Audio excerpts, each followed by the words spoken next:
Hello, hello, hello, hello, hello. Welcome, welcome, welcome to Last Week Tonight. My name's John Oliver. Hang on a second, that's not right, is it? That can't be right. Welcome to the Quantum Hug live mega stream. Let me tell you what this is all about, in case you haven't been paying attention. There aren't enough hugs in the world, essentially. There are currently 7.6 billion people in the world, and every single one of them needs a hug. And they're not getting them because there aren't enough people to give hugs around. So we thought we'd get this live event going where all we're going to do is talk about positive things, get plenty of hugging going on, virtual, of course. This shouldn't cause anybody any problems if they don't like physical contact, because all we're going to be doing is jiggling electrons around. We've got lots and lots of guests for you. We'll talk a bit more about what the quantum hug is once we get our first guest on. And I just hope you have a fantastic time. The lineup is fantastic. I will provide links for all sorts of things as we go through the program, and hopefully we'll just all have a really fantastic time. So without further ado, I think our first guest is ready to go. Okay. Hello, Auntie Ordinary. How are you? Hello. Don't call me a guest. Thank you for having me. Why wouldn't I call you a guest? Because I'm your boss, bitch. I'm like here to help you with this. Of course, you've been on my channel before, so for at least the first few minutes, I think it's safe to call you a guest, is it not? Yes. Is this the first time I've been on your channel? This is the first time anyone's been on my channel. I've never done this before. This is completely new to me. I've never been on my channel.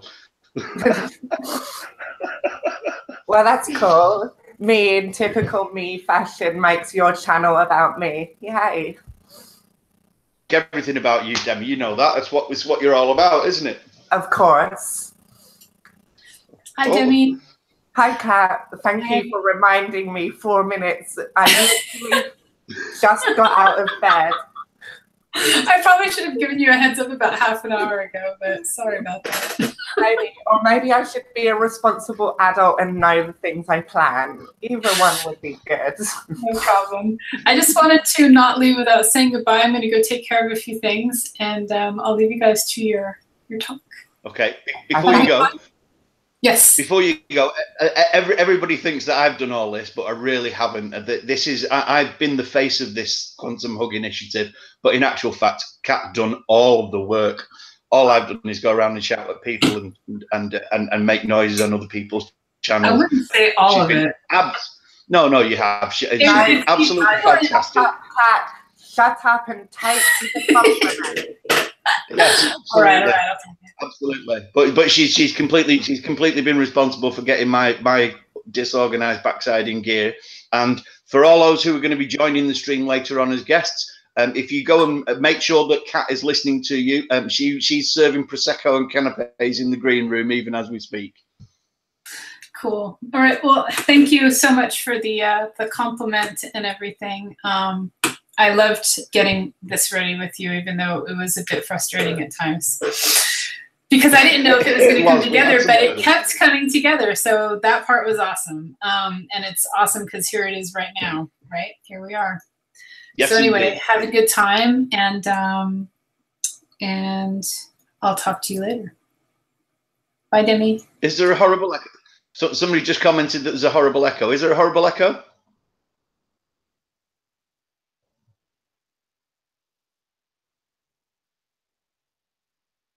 Or has it all gone quiet? And you can't hear me, so... Oh, I can hear you now. I couldn't for a second. Ah, okay. And there is a horrible echo, but it appears to be coming from Demi's end because she's not got headphones on. And any second now she'll turn her mic on and we'll get this thing underway. Oh. Or will we? It appears she's disappeared. That's fine. I'll just fill in the space without her. So the idea behind this whole quantum hug thing is that there aren't enough hugs in the world. But in a secret research facility just off the A6 in Levenshulme in Manchester, a crack team of researchers consisting of myself and Kat, by a virtual organization. After some discussion with one of our guests who's going to be on later, thought that we should see if we can't apply quantum mechanics to the notion of a hug, the notion of a virtual hug, in fact. And because in quantum mechanics, the position and the momentum of a particle can't both be known with arbitrary certainty. There's a principle called superposition, which basically means that because the position and momentum of a particle can't properly be defined, it makes no sense to talk of them as having any definite value. As a result, any wave function of a particle actually can be expressed as a superposition of particles, which means that all wave functions are a superposition of wave functions, and that therefore they can all exist all at the same time with exactly the same probability. Actually, it's a little bit more complicated than that, and they do tend to cancel out. But what it basically means is that when we transmit one of these virtual hugs, because they're just being transmitted by electrons and electron potentials being jiggled around, that they can be everywhere at once, and that everyone can get a virtual hug all at the same time with one person just sending one. So here's what we're doing. Since 8 o'clock this morning, we've been watching virtual hugs being transmitted all over the place. We've not started to pay any attention to the numbers yet, but the notion is that we need to get as many of these going as we can. And the idea is that it will eventually massively increase the feeling of well-being across the world. And everyone will suddenly feel better, even if it's only for a few minutes. And yes, I'm not turning into Deepak Chopra. We are not. We are not. Because Demi and I had a lovely, beautiful, heated discussion on her channel while I was trying to promote this a while back, and she thought I was turning to Deepak Chopra and you know, just generally misusing quantum mechanics. It's not. It's a joke. Okay, we're joking, but yeah. But what we're doing. That was my bad. I can't take jokes because I come from the spiritual community and they try to use faux science to push things. So when I heard the quantum hug initiative, I was like, motherfucker, don't make me come and slap you. Yeah. Oh, someone's asking for a wrench. Do you think I should give him one? It depends. You are God here, Tony. Oh, come on. Let's give him a wrench. Not Jar Witness. You've got you have a wrench. I'm collecting wrench collectors today, as opposed to rent collectors because I've got too many of them already. Yes, the idea is basically the whole day is we are just going to muck about, have a really good time, and some of what we're going to talk about is serious. We're going to have lots of guests. We've got all kinds of people. We've got Yasmin Mohammed, Godless Moms coming on, Mr. Oz Atheist. We've got Dr. Richard Carrier. We've got the Lavender Lady. We've got. I could be here all day just listing the guests, and actually we could probably burn the first hour just talking about them, and then we'd be into our first guest. We'd have no further work to do, would we, Demi? Does that work for you? Anything that minimizes my work works for me. Fantastic. So, what do we do first? We're going to talk about hugs. I have a question for you, and this might start a war, but who are you most looking forward to coming on during this 24 hours? The person I'm most looking forward to coming on is the person who I first had in mind to invite onto this when I first had the idea, and that is a Christian, interestingly enough, but also one of my favorite people in the world, and the absolute superstar, Amanda Glaze, who teaches evolutionary biology at Georgia State University. And her specialist research is teaching science to science-resistant pupils. So basically, she researches into how do we best get the message across to people who are resistant to the message? How do we teach evolution to creationists and that sort of thing? And she's a former creationist, studied evolutionary biology, and is still a believer, but she's not, clearly not a creationist because she understands and accepts evolutionary biology. So that's really what it's all about. To be honest, pretty much everyone I've invited on was an A-list target. everybody who's coming is an A-list target. I failed to get a couple because they're traveling. I was really, really devastated about that. But we've got so many fantastic people on. We'll only lament their missing later. We're still going to have a great time. But yeah, Amanda Glaze. I really look forward to hearing that, because it's not very often you see a creationist then start believing in science and also maintaining a faith in their original belief system. A lot of the times the science can call into question your faith, so it's going to be really interesting. And it can go either way. It very rarely does, but there's a very famous example of somebody who studied geology under Stephen Jay Gould, called Kurt Wise, who's really, really well known in the sort of creationist community, and he basically studied under one of the great geologists of our time, and you know, basically he when he'd done a load of study, he sat down one day and he took the Bible and he did what River Song did in Firefly, and basically cut out all the bits of the Bible that he would have to reject if he was accepting evolution. And he fully understood that that this was what the evidence says, that the evidence says evolution is a fact. We've seen it observed, we've observed it occurring at every level described by the theory. And yet he said, but I still accept the word of the Bible. And he at least is one of those people who you can look at and say,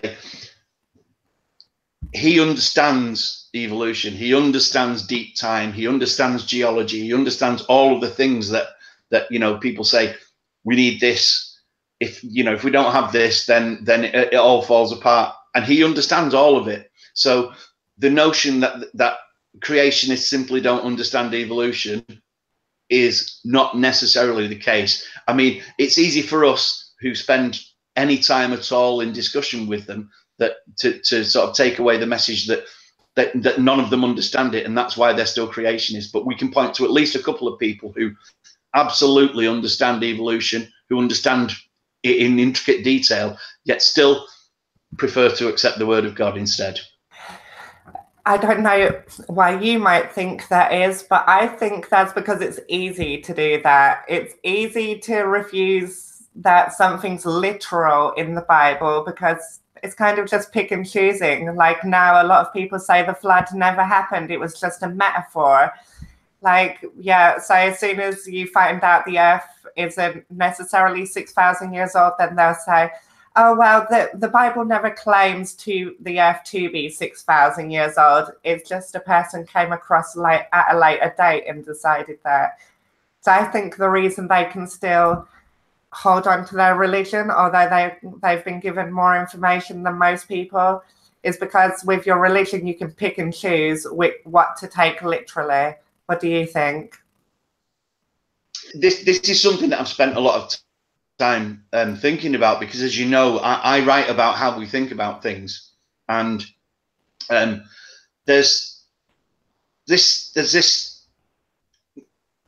We can think of ideas as having something that we'll call mass. Yeah. So mass in physics is resistance to acceleration. So an acceleration is any change in velocity, where velocity is a vector quantity, which means it has magnitude and direction. So when you turn a corner, you're accelerating. When you slow down, you're accelerating. And a vector, no such thing as deceleration in physics. A vector is combination of two or more forces, isn't it? Well, a vector is something that has magnitude and direction. So if you think of vectors and scalars we talk about. So a scalar is something that has a value. A scalar has a magnitude value. A vector has a magnitude and a direction value. So you can think of speed as how fast you're going. Yes. Okay. So speed is how fast you're going. Speed is a scalar quantity. A vector is how fast you're going in a given direction. Okay. Yeah. So an acceleration is any change in a vector quantity. So if you change direction, even if you're going at the same speed, that's still an acceleration. If you slow down, that's an acceleration, not a so there's no such thing as deceleration in physics. Yeah, they're all accelerations. Yes. Okay, so you were going to say that related to ideas? Yeah. So ideas are things that we hold on to, and they can be really resistant to change. And by the way, I love the way you're hosting me. It's fantastic that you're hosting me on my channel. I think it's brilliant. You're clearly really good at this. I just hijack everyone's channel. It's my thing. That's absolutely fine. I love it. It's because you're getting me talking. You know, you're making sure I've got things to say. So we can think about, mass in physics is resistance to acceleration. So if you've got a certain amount of mass and it's going along in a particular direction, what it means for that mass is that the more mass you have, the harder it is to get that mass to change direction. Yeah. So ideas are very similar. Envision it in a way that if your car is traveling 20 miles an hour, if you take a left turn, it'll be quite easy to do that. But if your car is traveling at 50 miles an hour and you take a left turn, it's going to require more energy to make that turn. Exactly right. Yeah. So the energy in this case would be the transfer of forces in the friction where the rubber meets the road. So, but essentially, you're talking about the same around a corner at 50 miles an hour, and you feel yourself flung over to the side like that. That is your mass resisting the acceleration. Yeah. So ideas do the same thing. So when you take an idea as true, and you don't, and you fix it, and you can't question it, then that idea has mass, and it takes a lot of force to change that, to accelerate that mass, to change the direction it's in. Now, the other thing is that when you get a group of ideas together, what you could call a memeplex, when these ideas all support each other, they have a collective mass that's greater than the mass of any of the original ideas.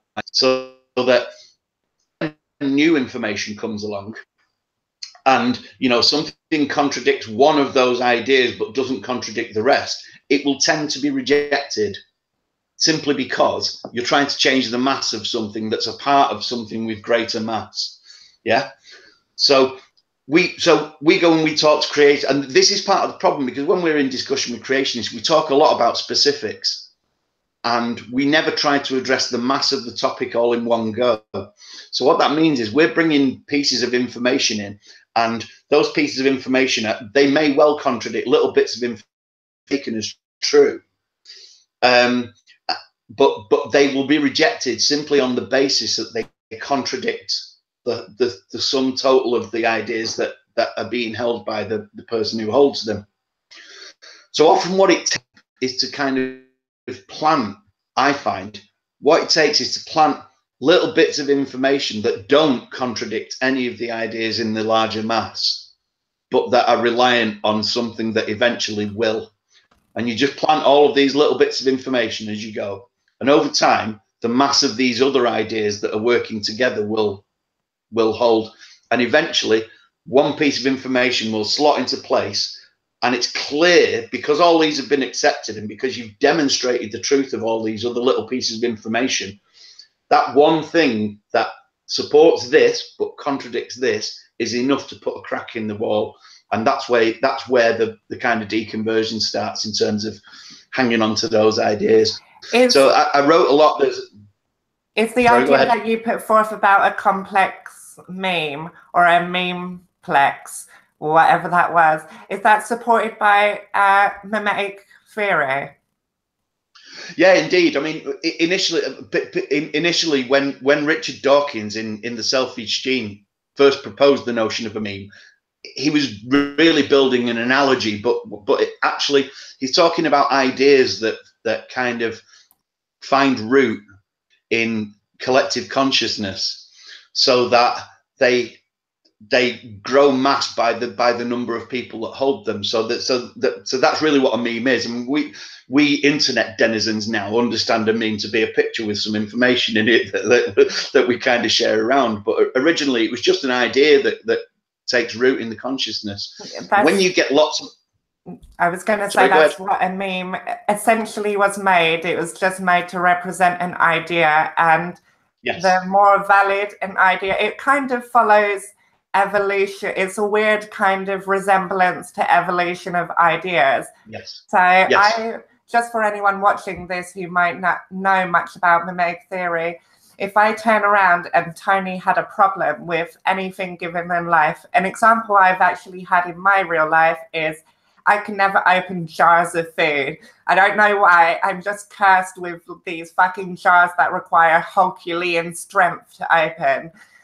And I went to my friend and I asked her how to do it because I kept having to have her open the jar.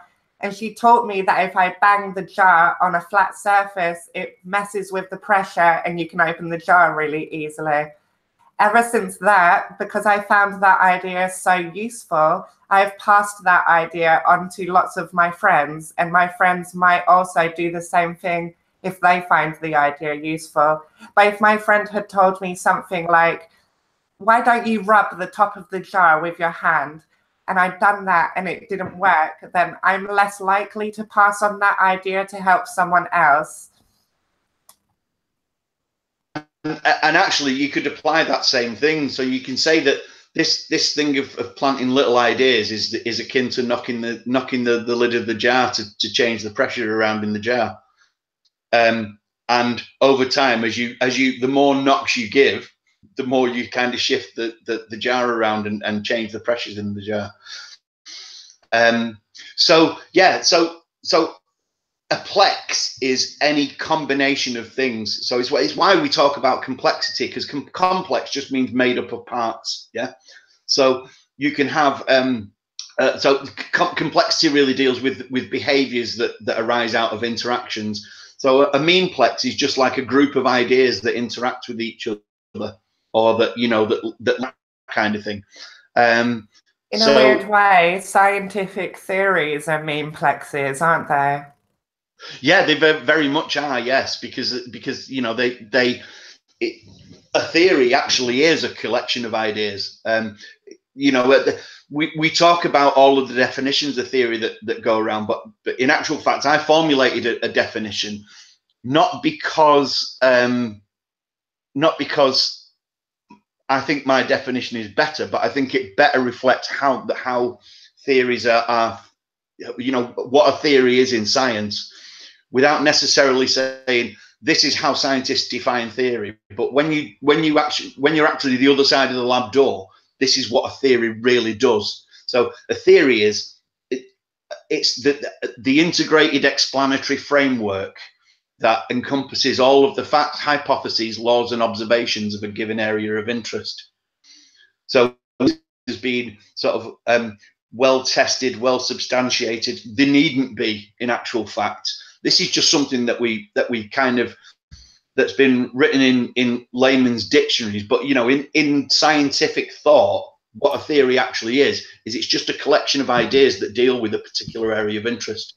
For anyone interested in learning more about the theories of science and how they have developed and changed over scientific history, I'm going to provide you with a link, and you can see diagrams of circles that interlace with one another that show the information we have, the information that's rejected compared to the whole of the information. And it really helps put into place exactly how many different fields of knowledge are working together to make one theory.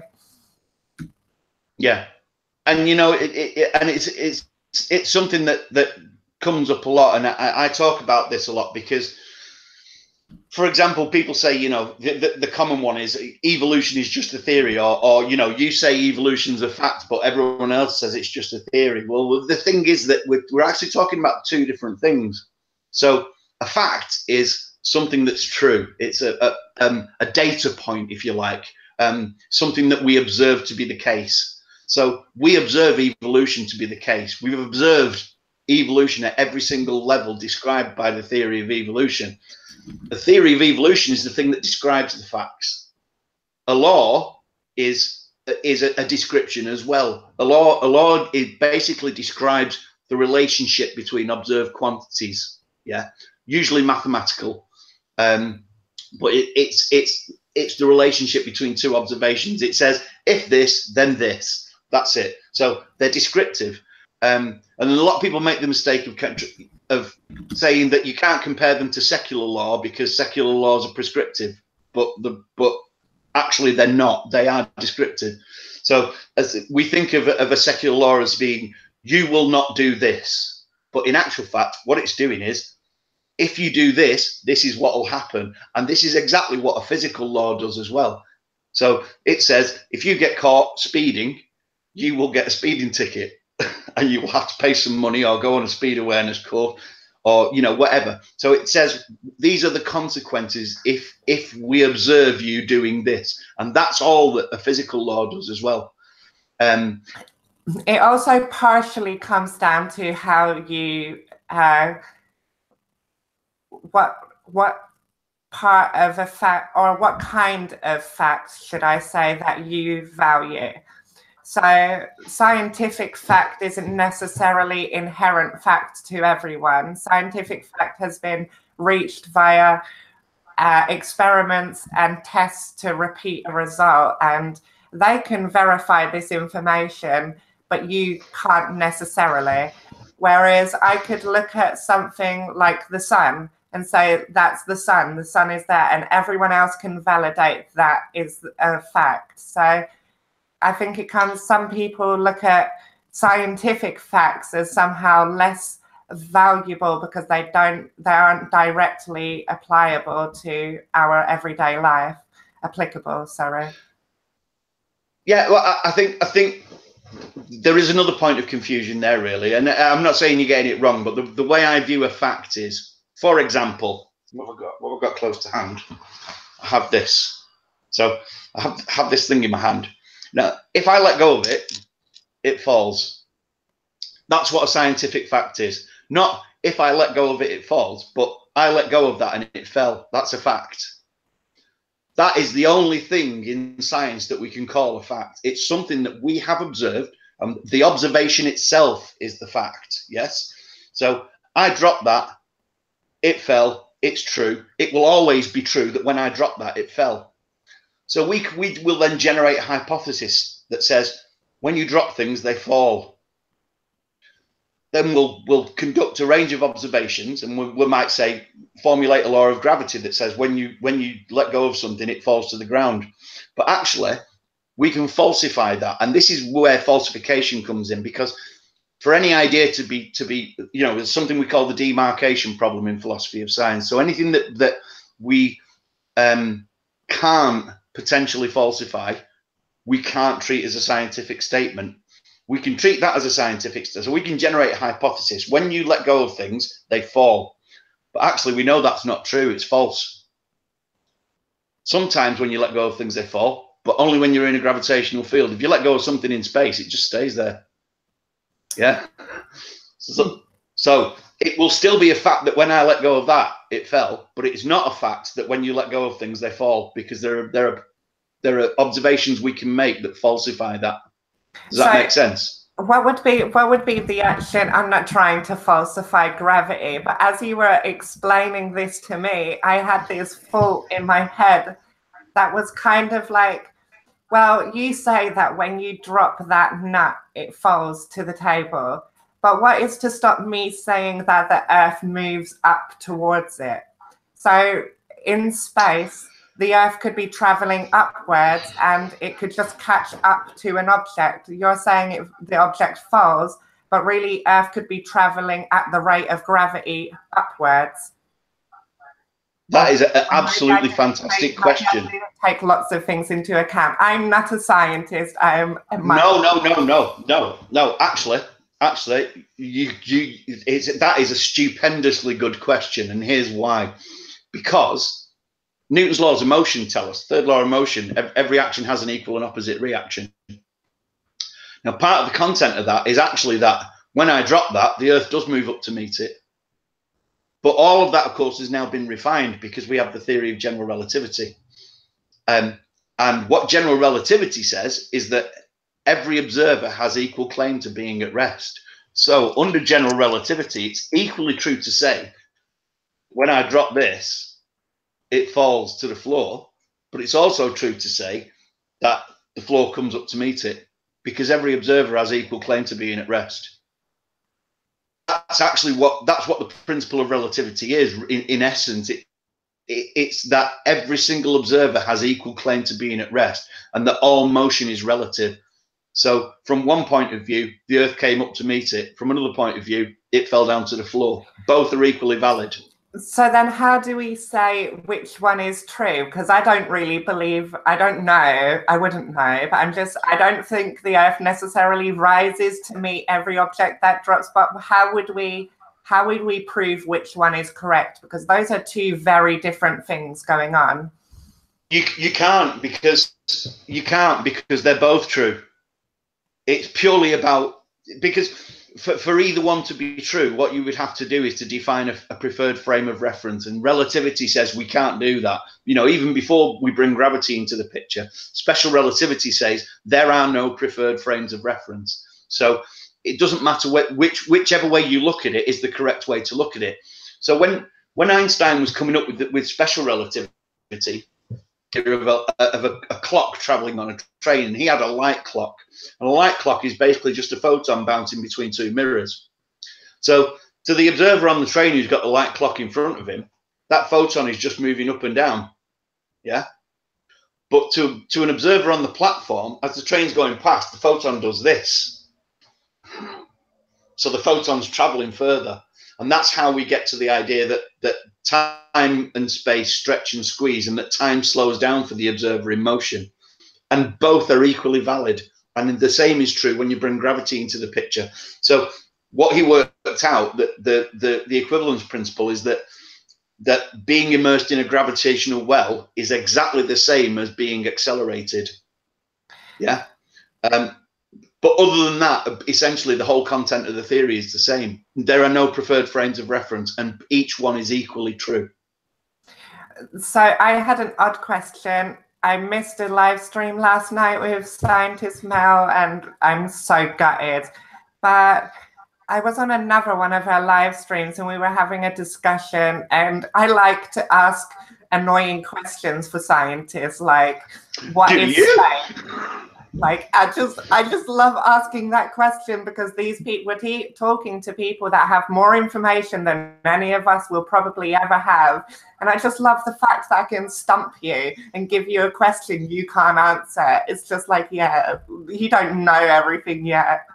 And I provided her with a question that was, do you think that we would, so I'll provide you with it, Tony, do you think we would ever reach a point in which we could send quantum particles back in time or forward in time? I don't know how it would work, but do you think we could send photons through time, somewhat like a telephone, to communicate information with? That's a tricky question, because photons don't actually experience time. So from the perspective of a photon, its existence is a line. Yeah. Yeah. It doesn't experience time. Nothing that travels at the speed of light. And actually, this is an interesting point, because we think of the speed of light as being special. It's not the light that's special, it's the speed. And it's because of the way that time and space interact. Yeah. So this is the sum total of the content of general relativity. So here's the best way to think about it. Think about two racing cars, and you've got say, let's have a square grid, say 100 yards on a side, yeah? And you've got two cars, they're racing side by side at either end, and they're going from one end to the other, and they both hit at the same speed at the same time, and they both get to the other end at the same time, yeah? Because they're both traveling in the same direction. So now picture the same scenario, but one's going from corner to corner down one side, and the other one's going corner to corner diagonally. Yeah? Yeah. So they both hit the start line at the same time, but of course the one that's going straight down one side, corner to corner, is going to get there first, isn't he? Because he's got less distance to travel. Yeah. So that's what happens when you're traveling through time. That when you're moving through an additional dimension, so it slows down your travel through the other dimensions. So essentially, when you're moving through space, your motion through time slows down. And it's like that. It's like adding in a different dimension. It's like traveling a diagonal from end to end rather than traveling in a straight line from end to end. Does that make sense? Okay, so I've just have two more questions now. So yep. I want to stick on that, but so can we go back to the telephone in a second and just remove photons and add any quantum particle that might allow for this concept to work? And the next thing I want to say is, so what happens if we move remarkably slow through, I don't know, the movement fucking... Okay.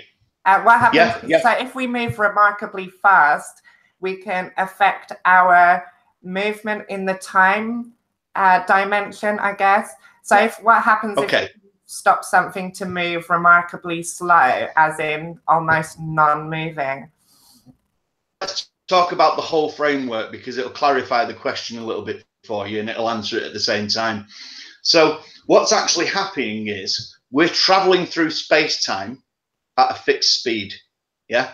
Okay. So we'll call that S. We will call that S because that's actually the name, isn't it?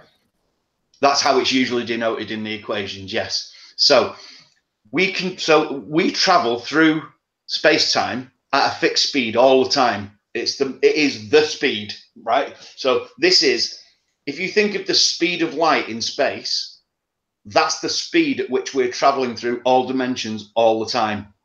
Yeah. And I just want to clarify for people, because I understand this could be confusing. When we speak about time, we're not talking about our perceptual awareness of time. We're talking about a universal time scale, correct?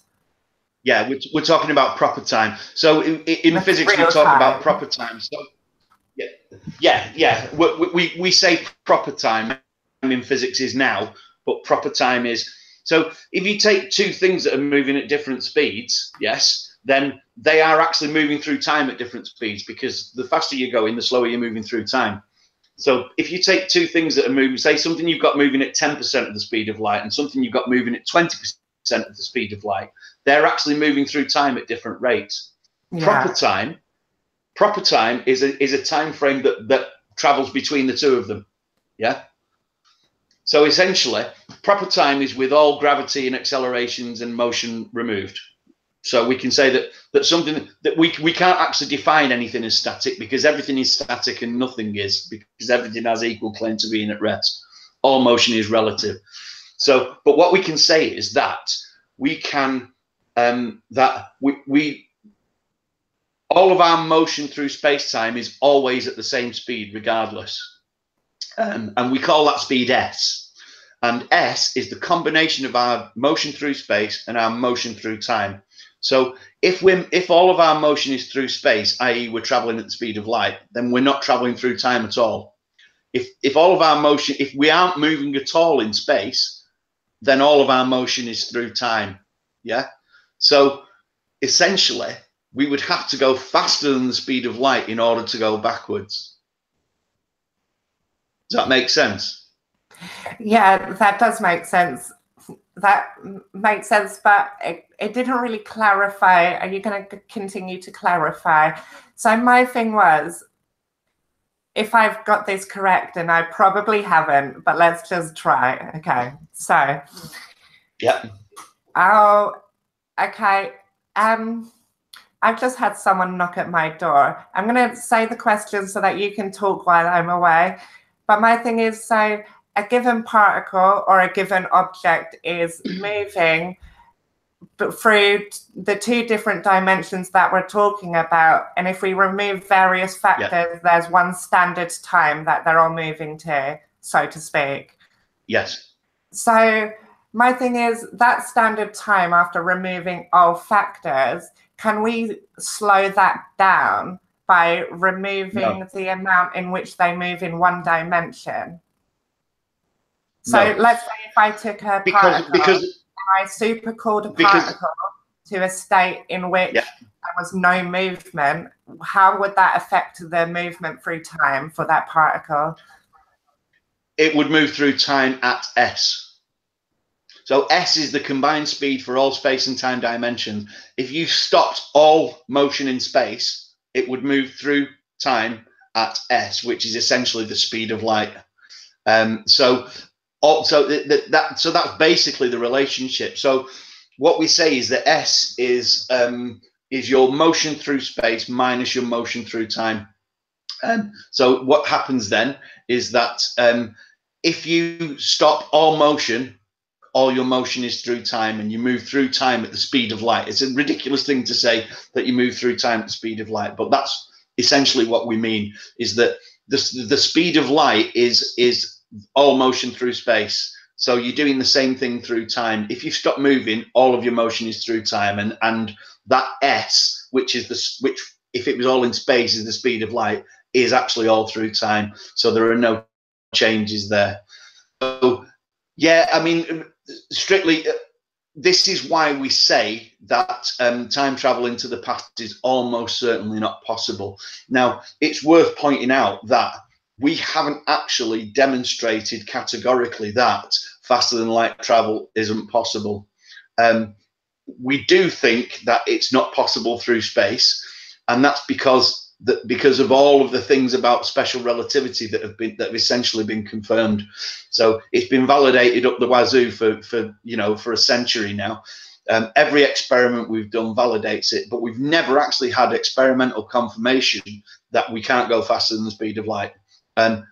This is an open question, but it is a postulate of a theory that's returned result after result after result and just always been on the money. So we can't say really.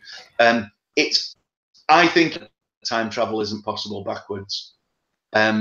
It's not a given, because the light speed limitation is a postulate. It's not something that we've confirmed. It's not something that we've got any way of observing at the moment. We've never observed anything going faster than the speed of light, and it's a strong postulate of the theory. Would we? I want to give you my opinion on time travel. My completely uninformed and unvalid opinion on time travel is that I think it might technically be possible if we could figure out a way of using wormholes and stuff. But I also think that maybe we could do time travel on a particle level to someone in the future from a device that we'd already created. I don't see a way of time traveling back in time or sending information back in time if we don't have a receiver. So imagine it like this. Imagine it in like a telephone. If you could call someone in the past or future, and we had technology to do that, that person would still require that kind of telephone. You wouldn't just be able to call them on a traditional house phone from your quantum phone from the future. Do you know what I mean? Yeah. So in my mind, the only way we could communicate from different times is that if both time zones or both time places, I don't know what you call it, if both times had the device that would allow for something to happen, that would allow for that so the easiest way to happen. Yeah, so the easiest way to talk about things going on at different points in space-time, we talk about things in space-time as events. So if you're talking about somebody in the future contacting somebody in the past, you would talk about each of those people as being a different event. Now, here's the problem. We can say, yes, time travel into the future is possible. We do it all the time. In fact, when you get on a train, say, for instance, you were coming up to Manchester to meet my glamorous assistant, Erin, who's going to be here later.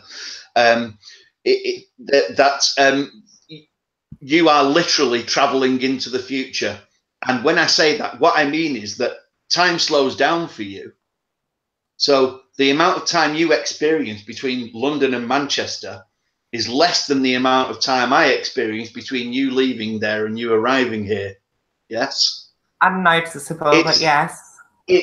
Well, yeah, I mean, it's minuscule. It's like 20 or 30 decimal places down. You have to be going to a significant fraction of light speed, so more than 10%. Stratibro's asking, do I like Doctor Who? Yes, I do.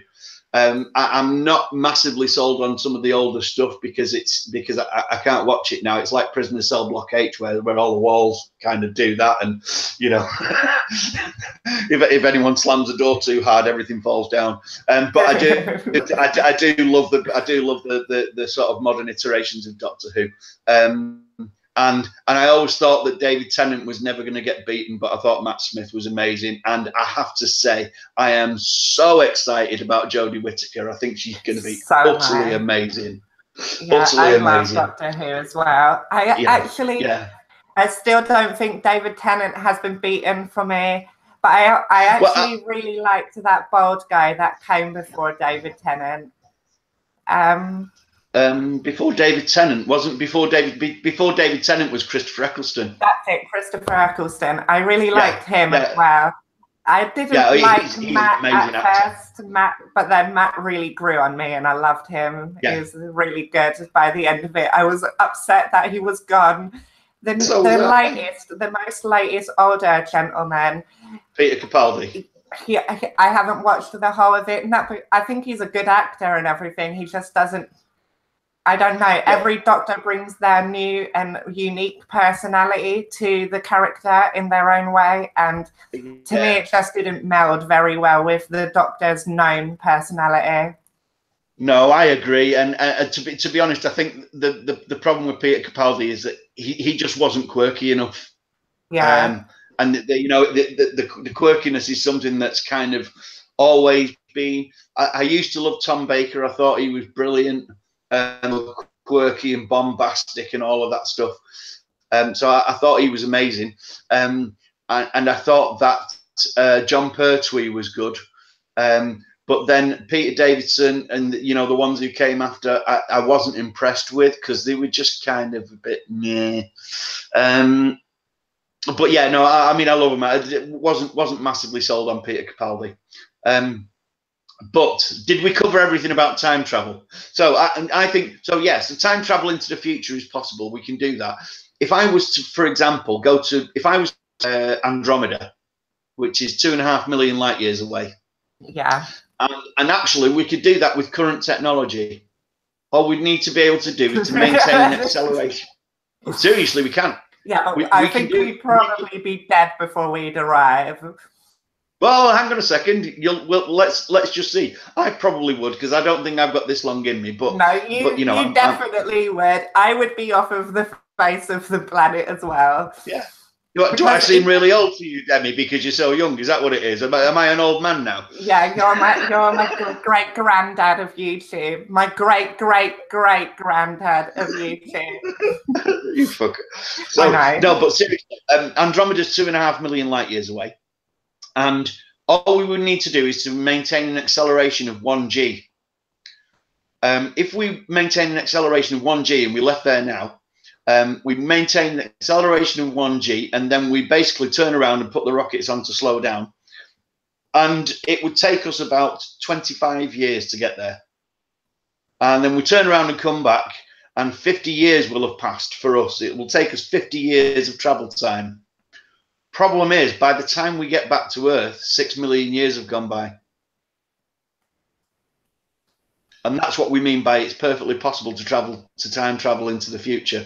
You know, Tony, with all your fancy schmancy fucking scientific knowledge, you know that us muggles are not talking about relative time for the spacecraft. We're talking about the time we would experience, and we would, depending on where we go with the nuclear situation, we might all be extinct by the time that's even possible.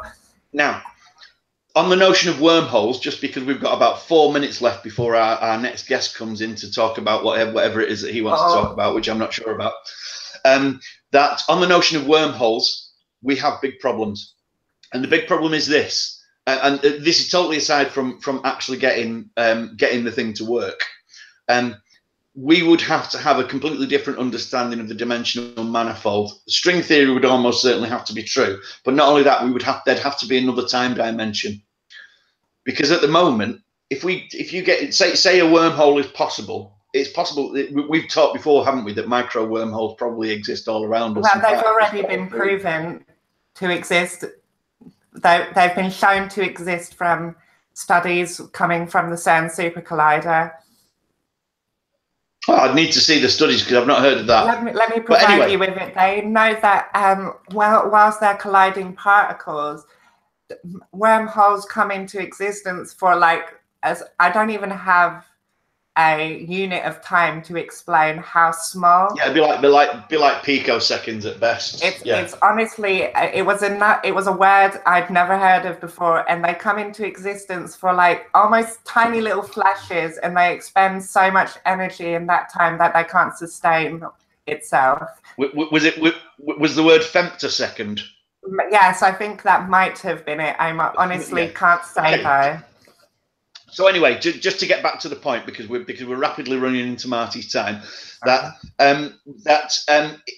if even assuming wormholes are possible, in order for time travel into the past to be possible via wormholes, there would have to be an additional time dimension. In other words, we'd have to go into the dimensional manifold where we think from string theory there are 11 of them, and one of them would have to be a time dimension traveling in the other direction. It is philosophically, it's a possibility. I have my doubts. I think though that if there is only the time dimension that we're in, then going through a wormhole might get you from one place in space to another without having to travel through any intervening time. So in other words, you could go to the Andromeda Galaxy in an instant, you still wouldn't have traveled backwards in time. Does that make sense? Yeah. No, not really. I just said yeah. To say yeah. So the problem is we can a wormhole might get us through the intervening space, but it's highly unlikely that it would take us anywhere in time. It might sort of bridge the gap between areas in space, but it's not going to take us backwards in time. It will still get us there now rather than before. You see what I mean? So just for anyone in the chat, when this live stream is over, any citations to things that we've mentioned or will be in the description? I've got a list of them already for Tony. Yes, and I'll be doing a blog post with citations as well. When the whole thing is finished, I will do a full write-up with references, with resources for some of the things that we talk about later on. I will make sure that every bit of information we've got here is available on my blog, and there will be links to everything. But just to touch on what you said, there's nothing that inherently says there can't be another dimension of time traveling to the opposite degree, I guess, than our own. But welcome, Marty Mayer. Yeah, no, from a philosophical perspective, absolutely. We can't rule it out. Scientific one. I'm a bit averse to philosophy, and a scientific one. Well, science is a philosophy. Science is philosophy. It depends. The scientific method is a philosophy. I agree. Well, it's part of philosophy, and philosophy deals with making sure that we're asking the right kind of questions. That's really what philosophy is. I mean, I am a philosopher of science. My interest in physics has kind of grown out of that, but my interest is actually how we think about things and how we come to knowledge. And so I'm a philosopher of science, and all of the stuff that I've learned about physics is because the things that are most interesting to me and how we think about things are always going to be sort of towards the theoretical end, which is why I kind of deal with the really wacky way out there stuff, because these are how do we actually turn these ideas into knowledge, all the philosophical stuff. Anyway, there we go. And it's time to invite on our first proper guest, because Demi's already said she's not a proper or anything except a proper bitch. I love you too, buddy. I love you too. Yes. So welcome, Marty. How are you? Hey, good morning. It's very early for me, considering that. Well, you're a musician, so, I mean, we're both artists. So, being up at 8 o'clock in the morning, my time is like, okay, who died? Yeah. Yeah, as I always say, no, there's only one 8 o'clock in the day, but of course I've been up since 5 o'clock this morning, just getting my act together for this. Anyway, so what did you want to talk about, Marty? Because we never really did. I have on my schedule stream of consciousness. That's exactly what it. We're talking about.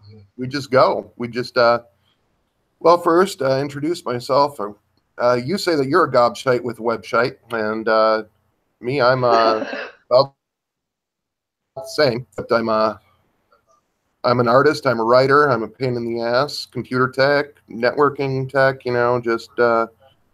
Did I mention pain in the ass? I was just going to question you about that because you know, pain in the ass came so far down the list. I mean, of all the things that I would say about myself, gobshite is first, and the reason for that is because it's the thing that people associate with me most. So why wasn't pain in the ass first in your list? Well,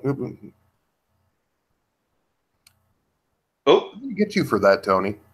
I am going to get you for that one. Of course you will. So let me just reiterate before I let you start your stream of consciousness. I'm going to go and get some fluid in a cup. Oh God, Tony. I don't know why I was so fast to you saying that, because it was accurate, but. Oh well, no, you know, it's not like I've got two girls here or anything. But well, we've only got one. And this one has standards. I'm sorry, I was behaving myself. I was supposed to be behaving myself today. Stop it. So just to remind everybody, during my portion, you don't have to. Okay.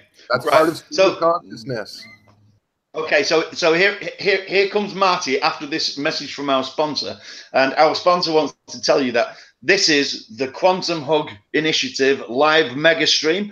Welcome, welcome, welcome. For those joining our show already in progress, this is all about quantum hugs. It's about raising the level of well-being in the world by being nice to each other, by thinking about each other as equals, and by just generally hugging the whole world. So I hope everyone's just getting loads of hugs out there. And don't forget, get on social media, get on Facebook, get on Twitter, get some virtual hugs sent out. Use the hashtag Quantum Hug.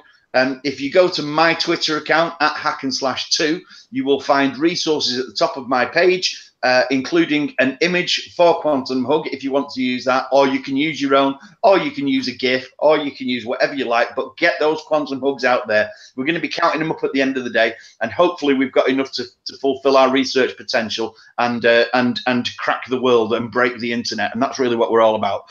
So, Mark. Yeah. You broke up there, Tony. Did I? What did I miss? You said Marty. Oh, over to you. Okay. Well, glad to be here, guys. It's really interesting. I didn't think that, you know, from when I woke up and the stream started until I came on, it'd be a physics lesson. Whenever you're in a live stream with me, Marty, it's always a physics lesson. How the hell do I get out of here? No, it's very interesting. And then when I ended up in the green room, we ended up on another whole tact, and we were talking about the brain in the vat experience. Which, love that discussion. And, you know, and what it really comes down to is the sensory information that we have. The sensory information that we have, you know, if the only sensory information that the brain in the vat has is that it's a brain in the vat becomes its whole universe. But if there's any other kind of information that's piped into it, its universe then broadens. It's the same thing with humanity through the ages as we evolved, is that, you know, our experiences became greater and greater and greater, and we became more and more aware of the universe around us.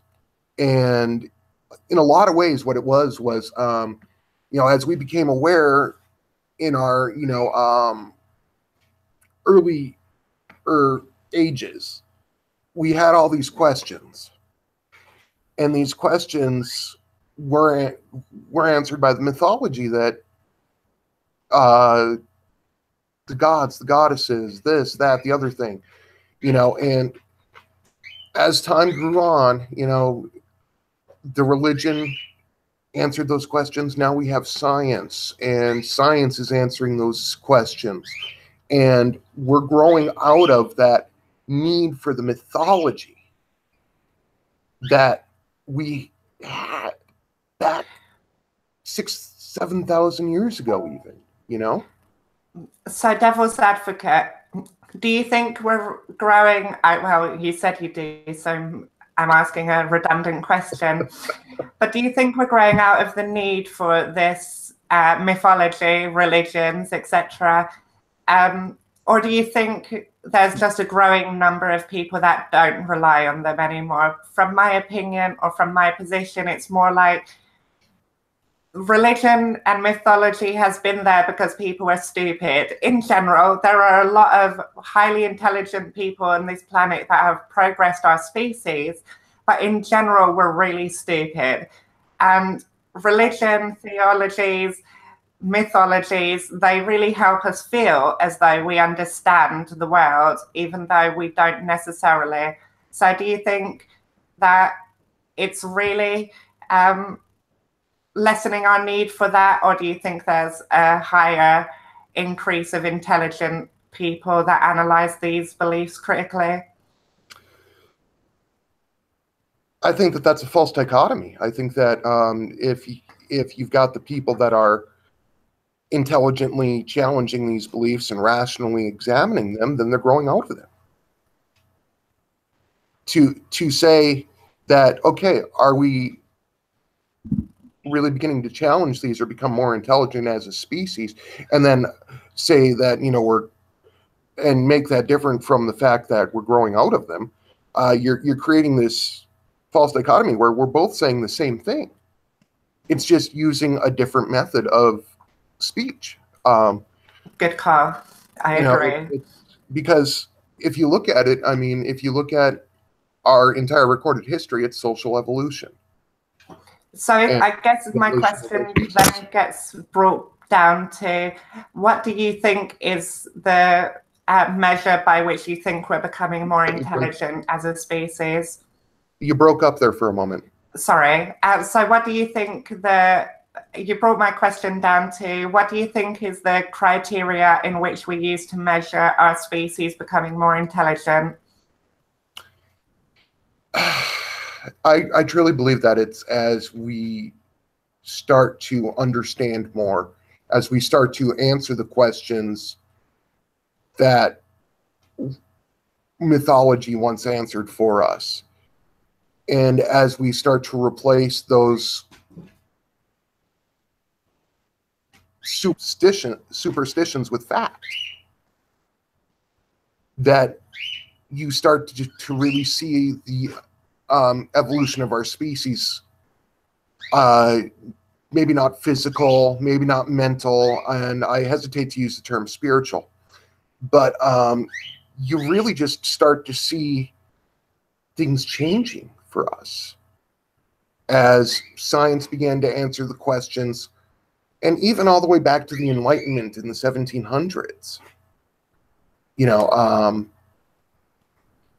The fact of the matter is that as science answered the question about where the sun went at night, or the moon, or the stars, and we realized, okay, well, the moon, it's basically a planetoid that was caught in our orbit at some time during the formation of our solar system.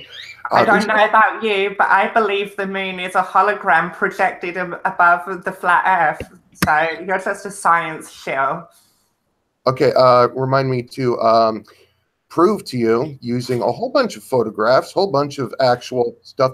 And by the way, there's a transponder on the moon. You can take a radio set, direct it at the moon, and receive an echo back because of something that was left on the moon. It's a physical thing. That's all just CGI and magic tricks. I don't trust your NASA science. Oh, and by the way, Marty, this is the first time we've met, so I am being sarcastic.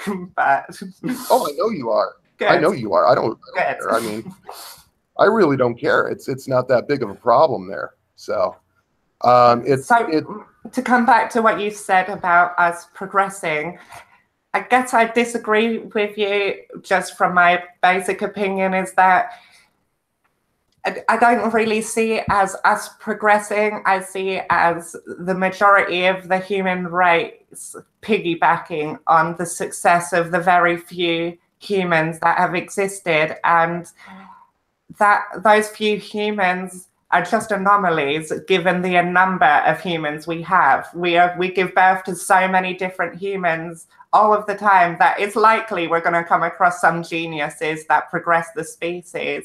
But when we look at the species as a whole, I struggle to find where we appear to be more intelligent. The difficulty with your statement there is that it's very, very.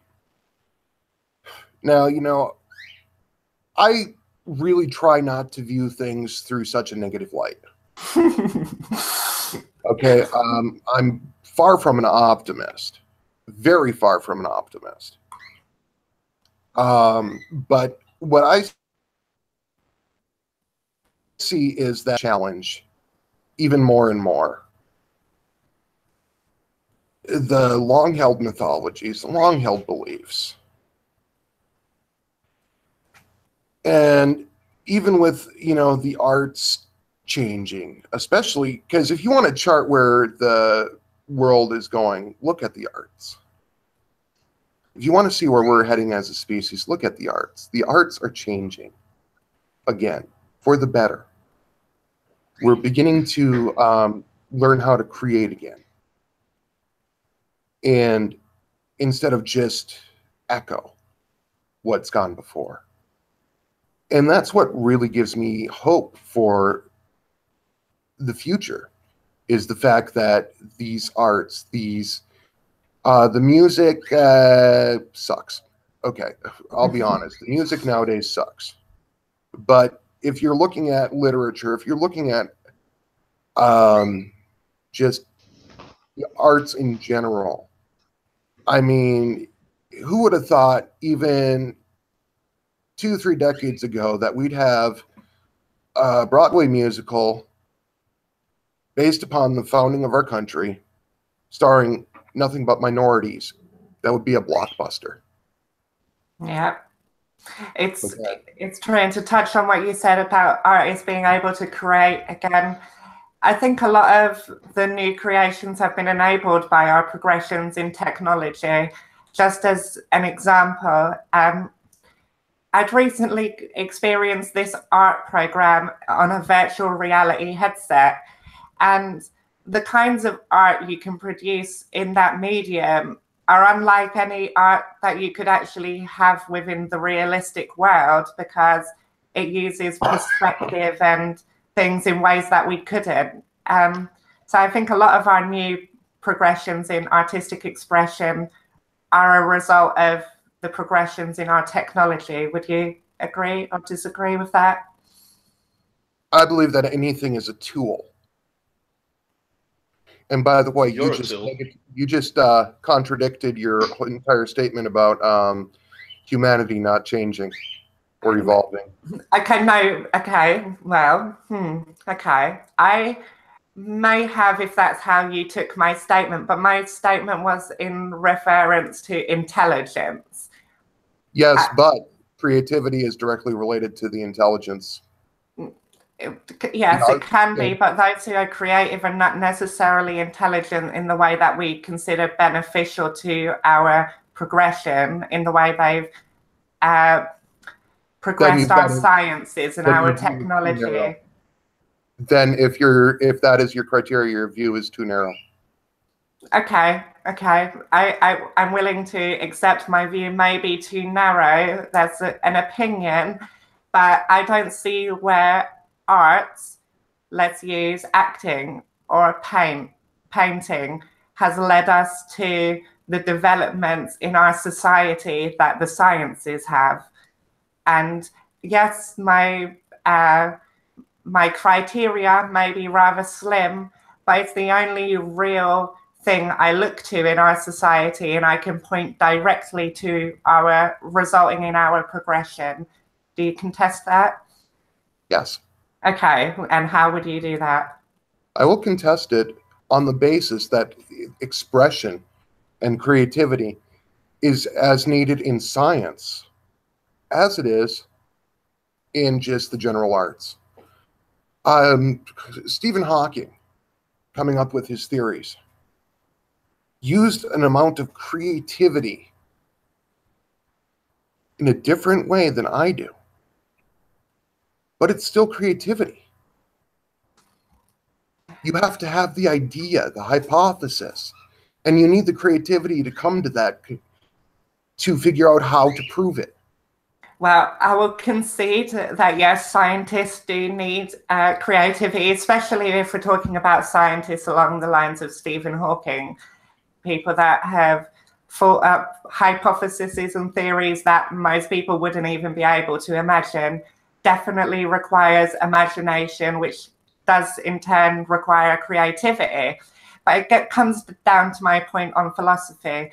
Yes, science philosophy is valid, but the validity of science philosophy doesn't necessarily validate the rest of philosophy. And I think that sentiment might also apply to creativity. Yes, scientific creativity is valid, but it might not be just as necessary as the rest of creativity. This form of creativity might provide more to our society than another form of creativity.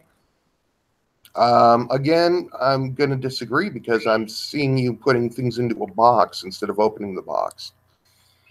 The actual very fact of the matter is that a lot of the time the arts and the sciences advance together. They're on parallel tracks.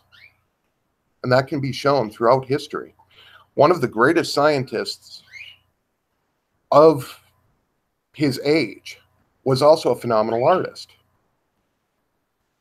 He painted this woman who has a very slight smile that resembles yours at the moment. The Mona Lisa, are you speaking of? Yep. And remind me who done that, because I don't want to make myself look like a moron on live stream. Leonardo da Vinci. Yes, of course it was, because how many fucking sorry for swearing, Tony. How many highly influential artistic scientists are there really? Of course, someone's going to think of that example. And I never denied that creativity is a necessity, or I corrected myself if I did deny that. What I'm saying is, okay, so maybe I'm not making, here's my proposition. Art and artistic expression has existed since at least ancient Egypt, probably much before that. We find artistic expressions in pottery and other forms of old artifacts that we have that indicate some form of artistic creation. But that art happened and no science developed alongside it. It wasn't directly contributed to the art. And just because artists can be influenced by current developments doesn't mean that the art is responsible for any of them. But that's just my proposition. Okay, let me interrupt you there. Number one, I never said it was responsible. I said that they're on parallel tracks.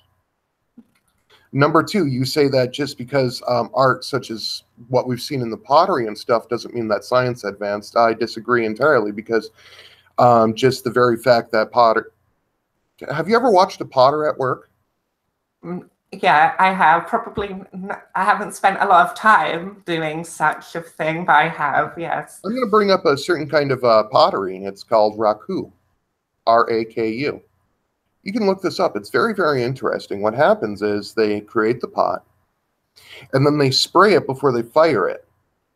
with a copper mixture so that when it fires, it gets this rainbow sheen.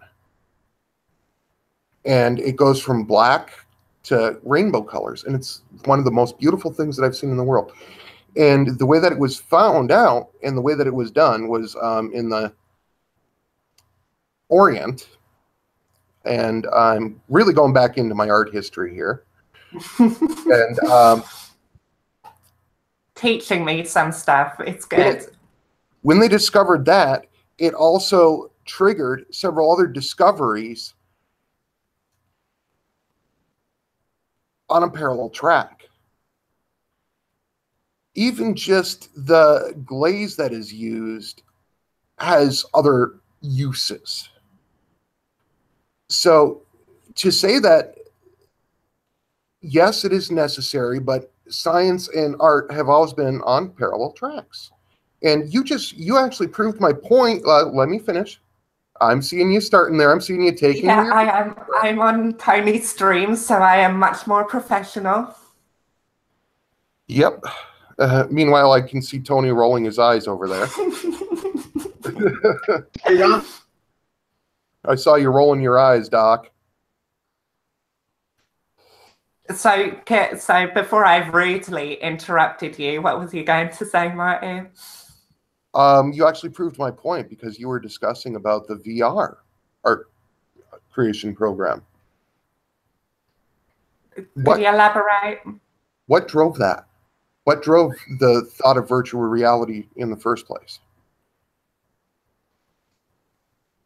Probably many things. And artistic endeavors are probably one of those. Do I think they're the primary contributing factor? Probably not. The science that went into developing the technologies required to give us that machinery was... What if I told you that one of the people who prior to 9/11 that drove the technology was a very, very talented artist who wanted to be able to see his creations, not just in 2 dimensions? I wouldn't be surprised. It wouldn't be something that I would find hard to accept. But there are many people that are multifaceted that have parallel tracks. I need to get onto that parallel tracks thing. But before I do that, I want to say that you kind of demonstrated my point also. Yes, I can make pottery. Any schmo off the street can make pottery. And well, I can make it, and I've never learned how to make it. You literally take clay, make it spin around, form it with your hands, and stick it in an oven, and you can make some form of pottery. Okay. That isn't necessarily comparable to this intricate version of pottery you just described. So although they are the same thing... I'm going to stop you right there. Now, here's a challenge for you sometime. I know that you do streams and stuff. So I'm going to challenge you right now. I want you to do it. I want you to go to a pottery shop. Put that lump of clay on the wheel. Spin it. And make a pot. I will, and I will make a video, and I will tag you in it, and I will prove to you. And this will be your first time ever doing it. Yeah. And let's see how easy. Second, technically, but yeah. Okay, let's see how easily you can do this. Okay, so I in no way said it would be easy. I just said it's possible. Any schmo can do it. And you just need to be able to make a spherical object and make it not too moist so that it falls in on itself. It's hard, but it's not... so much more to it that you are ignoring. Depending how... I'm going to say this. Please don't take this as an insult, okay? I'm going to say this.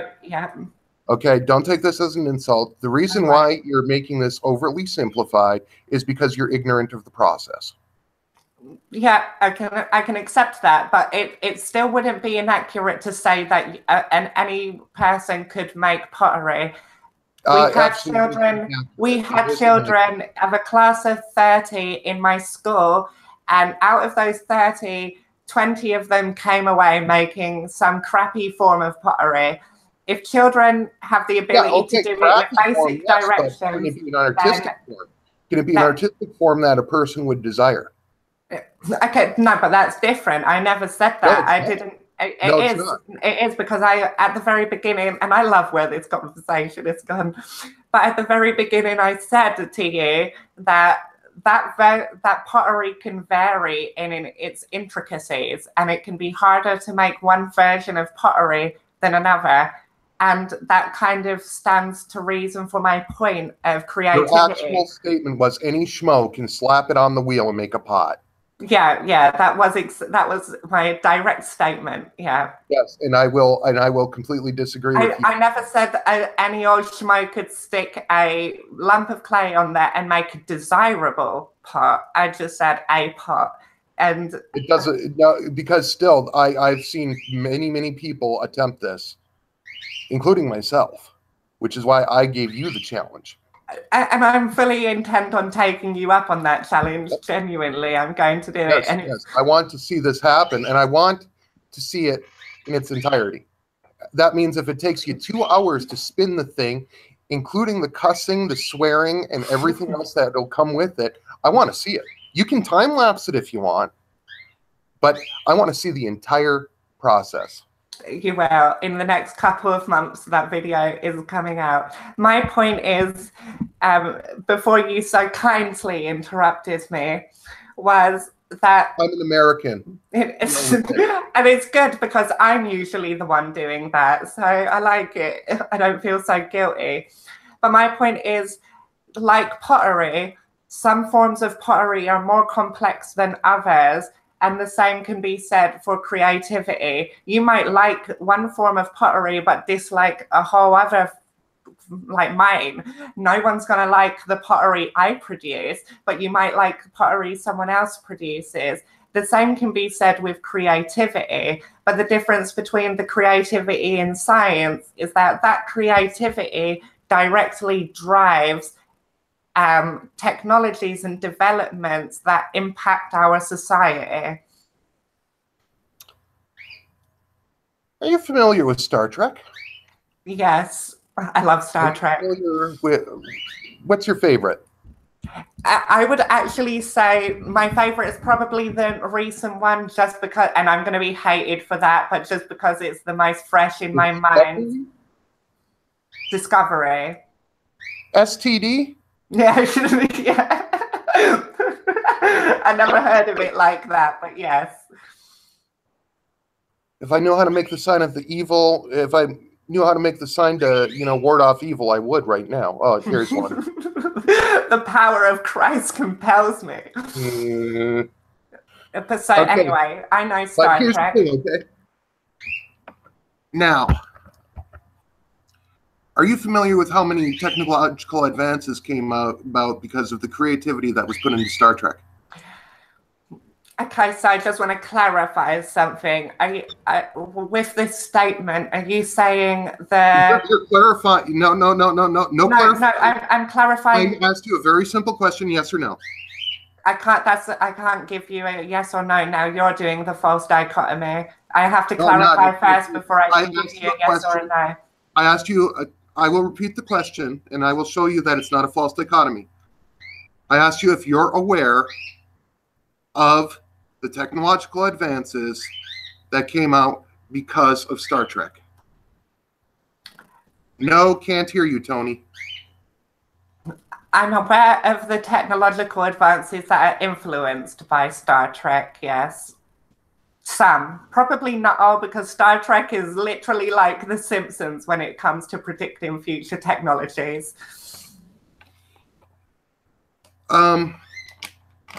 Okay. Now, there's one thing that I could do right there, and that is just rest my case on that particular subject. Because you just showed it right there. Creativity in the arts drove the science. By inspiring people such as the guy that came up with the flip phone, such as holodeck technology, which later on inspired that gigantic 3-story version of Tupac that we had in Vegas.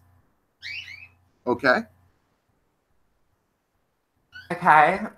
So you have these advances that are inspired, which is why I didn't say that they're exactly connected. I said that they're parallel. So that's what I was. Together. So that's what I was going to go into. By parallel, do you mean inspired or thought of the same idea along the same time? How do you define parallel?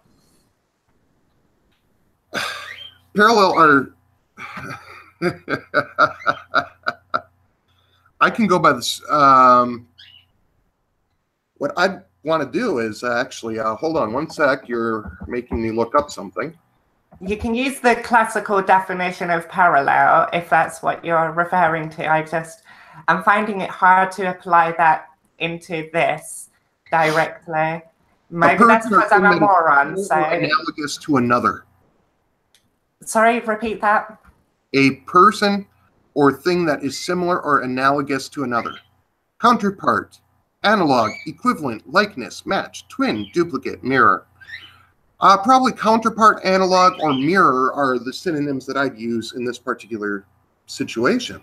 Okay, yeah. So mirror I can understand your point now. So, okay, for example, let me just give you this and you can give me your answer. Do you think that if a program like The Simpsons, for example, presents something, we don't know what that, maybe that's Donald Trump becoming president. The Simpsons presents something on a TV show, and later in reality, that turns out to be correct. Now, are we going to say that The Simpsons directly influenced Donald Trump into becoming president?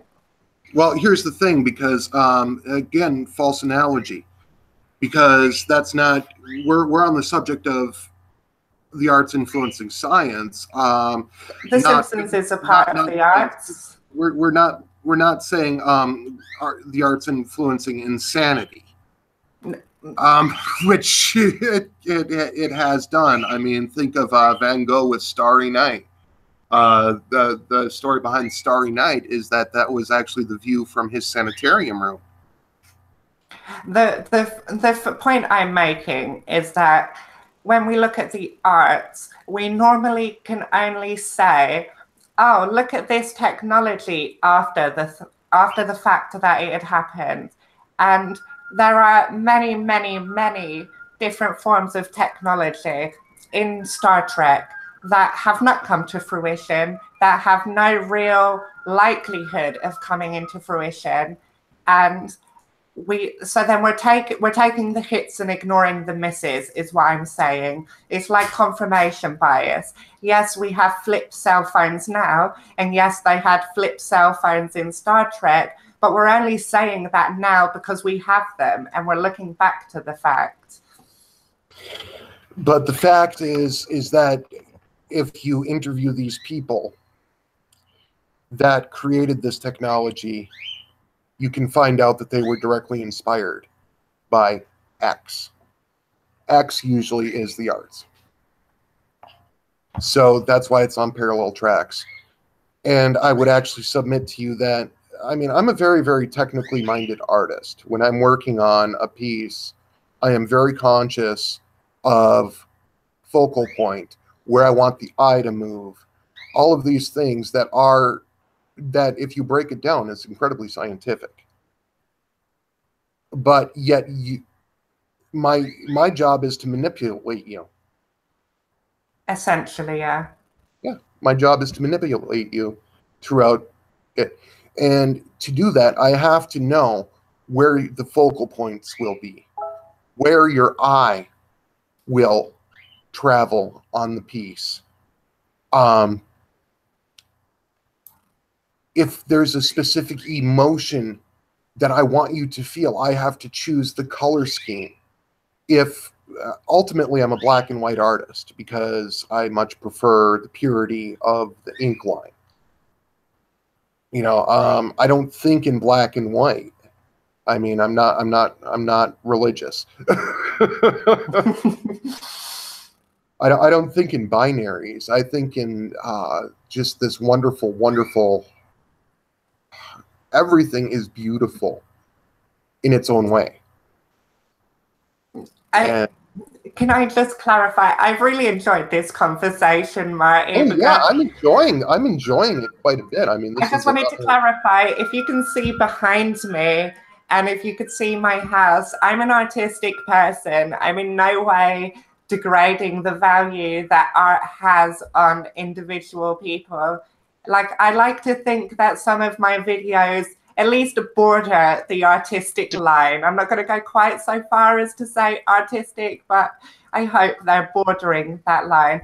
So my position isn't, oh, well, art sucks, it's useless, get it out of here. My position is art is definitely valuable, but when I look to our society, the most valuable aspect I see is the sciences. And then maybe arts would come second to that if I had to put a hierarchy to them. Guys, I appear to be having some audio problems. Can you hear me? Yes, we can hear you now, Tony. You've been resurrected. Fabulous. Okay, cool. Can I interject because you go back to quiet now, Tony. Yeah, I wanted to say so much about of what. An awful lot of what this there's a kind of meta point about all the things that you've been talking about that I think is probably valuable, and it's because of the way we think about things. We have this need to put things in boxes, and Richard Dawkins, actually, I hate always quoting Richard Dawkins, but he just seems to quote thing. I call it the discreteness problem. Richard Dawkins calls it the tyranny of the discontinuous mind. Now, the thing is, we have this need to put things in boxes and classify them and say this is that and this is that and these are never the twain shall meet. But in actual fact, all of this is, we're talking about continuums, we're talking about spectrums, we're talking about trying to classify things that really can't be classified. So when we try and separate, for example, philosophy and science, we can't. It's nonsense to try and do so. So we think I think that a lot of people think of philosophy as being of conclusions. But if you think that philosophy does conclusions, then you're not really grasping what philosophy is. Philosophy doesn't do conclusions. It's the very last thing it does. What there's a friend of mine who's a professor of logic at Durham University, who I interact with on Twitter occasionally. And I asked her the question, what's the central question of philosophy? And she said, how to identify presupposition failure. And that is it in a nutshell. So what philosophy is really about is making sure that we're asking the right kind of questions. So when you say, for example, René Descartes said, cogito ergo sum, that is not doing philosophy. Knowing what people have said, and the way philosophy is about the way we think about things and about making sure that we're asking the right questions. Conclusion, and say that's a philosophical conclusion. That's actually an oxymoron. There's no such thing as a philosophy.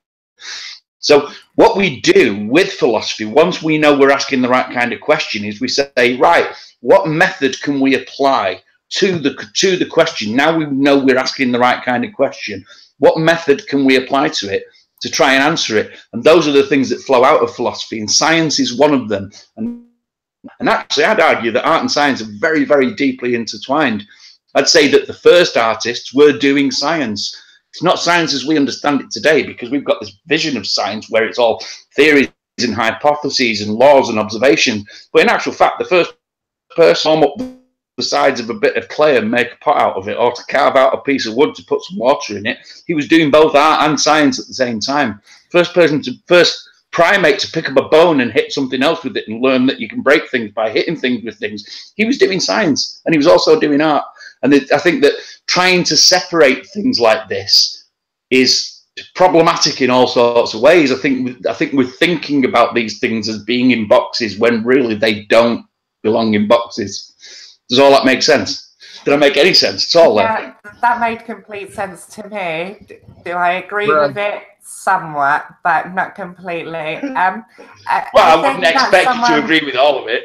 I think that someone else said, and I would just like to clarify, Clyde Starfish said, can he prove, referring to you, Marty, can he prove that the designers of flip phones were actually influenced by Star Trek, though? And the answer to that is yes. Like, the creators of the first flip phones have directly come out and said they were influenced by Star Trek.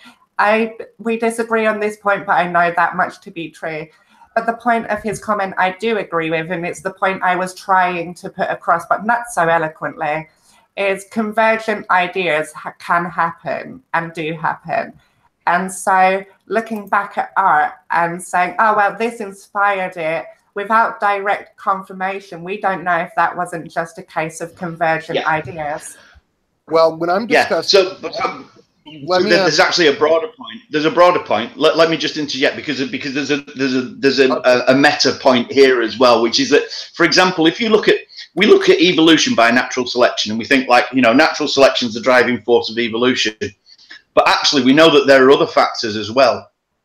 So we know, for instance, that genetic drift plays a big part in evolution. So we know that evolution is variation in frequencies of alleles, but what are the mechanisms by which alleles vary? The mechanisms are natural selection and genetic drift. In actual fact, we're separating those things, but they're actually facets of a broader process, which is population resampling.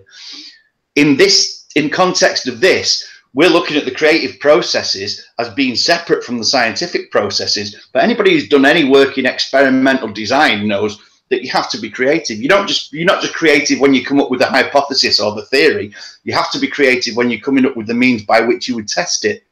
When we were trying to determine whether or not there were hidden variables in quantum mechanics, it took somebody being really creative with something very, very simple. Irish physicist Colin Bell, who came up with the notion of inequalities that are inequalities in binary properties that showed that hidden variables aren't possible. So this is a simple thought experiment that he came up with, and the experimentalists have later come on and said, blah, blah, blah, we've done the experiments, there are no hidden variables in quantum mechanics.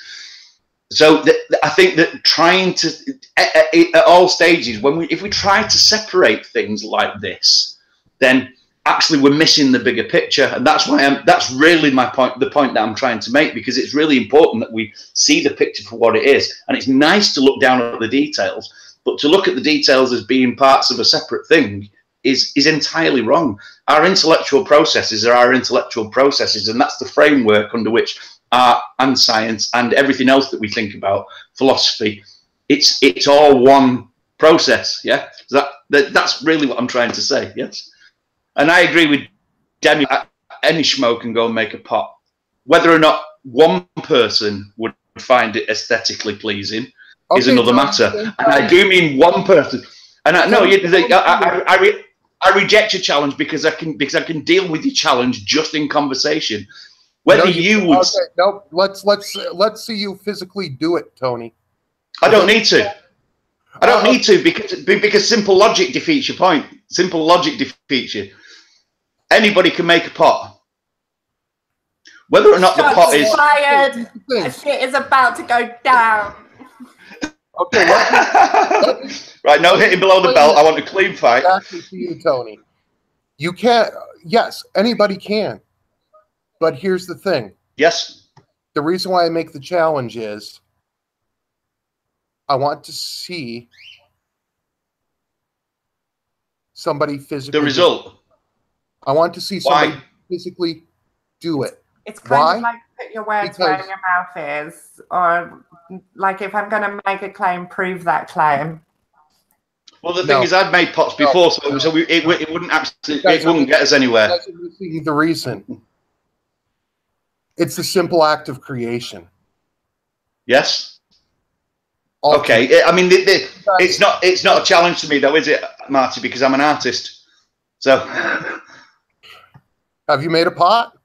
I've made pots, yeah. Cool. I've spun pots. I've sponged. But the point is that the process of making a pot is not something that was. It wasn't an artist who came up with the idea of making a pot. It doesn't matter. Well, it does because your challenge is predicated on it requiring an artist to make a pot. So I can demonstrate that your challenge is nonsense straight away, Marty. That's what your challenge is predicated on. Doesn't that contradict what you said earlier, though, Tony? Sorry to come at you because you're technically on my side, but earlier you said everyone's an artist. That guy that broke a bone used tools and stuff, they're artists. So earlier you said people that take part in these creations are artists. So I didn't say they're artists. I said they're doing art. A two-year-old making scribbles on a paper is doing art, but you wouldn't call them an artist. An artist is somebody who's proficient in something. Now, proficiency is proficiency is what Marty's talking about. And if we were talking about proficiency, I would agree with him completely and disagree with you. But because we're talking about doing art, I agree with you and not him. So do you understand what I'm saying there? That's where the point of contention is. Being an artist and doing art are two different things. Yes? Would we agree with that? Oh, absolutely. I will absolutely agree with that. Because as I'm proficient, let me. Okay, I need to call a timeout here and explain something about myself. Okay. Timeout. I'm autistic. I'm on the autism spectrum. I know you're autistic. You spent the last hour telling us about it.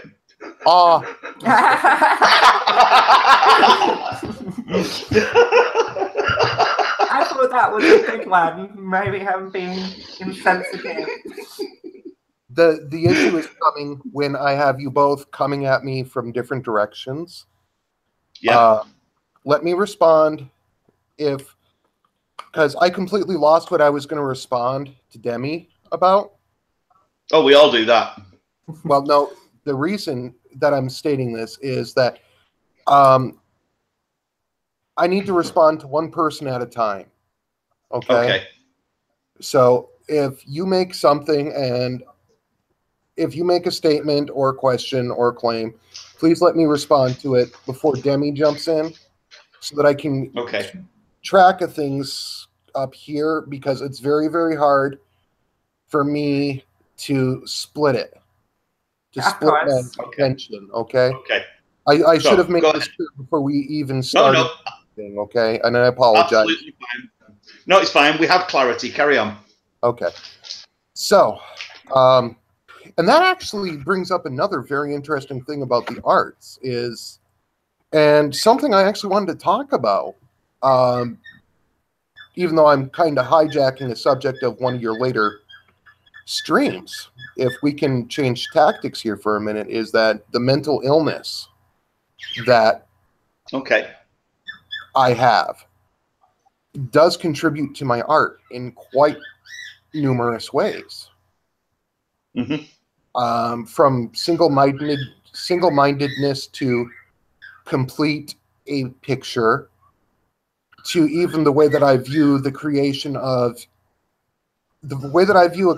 a pot compared to, say, the way that you do, Tony, or Demi does. And Demi, you already accepted my challenge, so you're not backing out. No,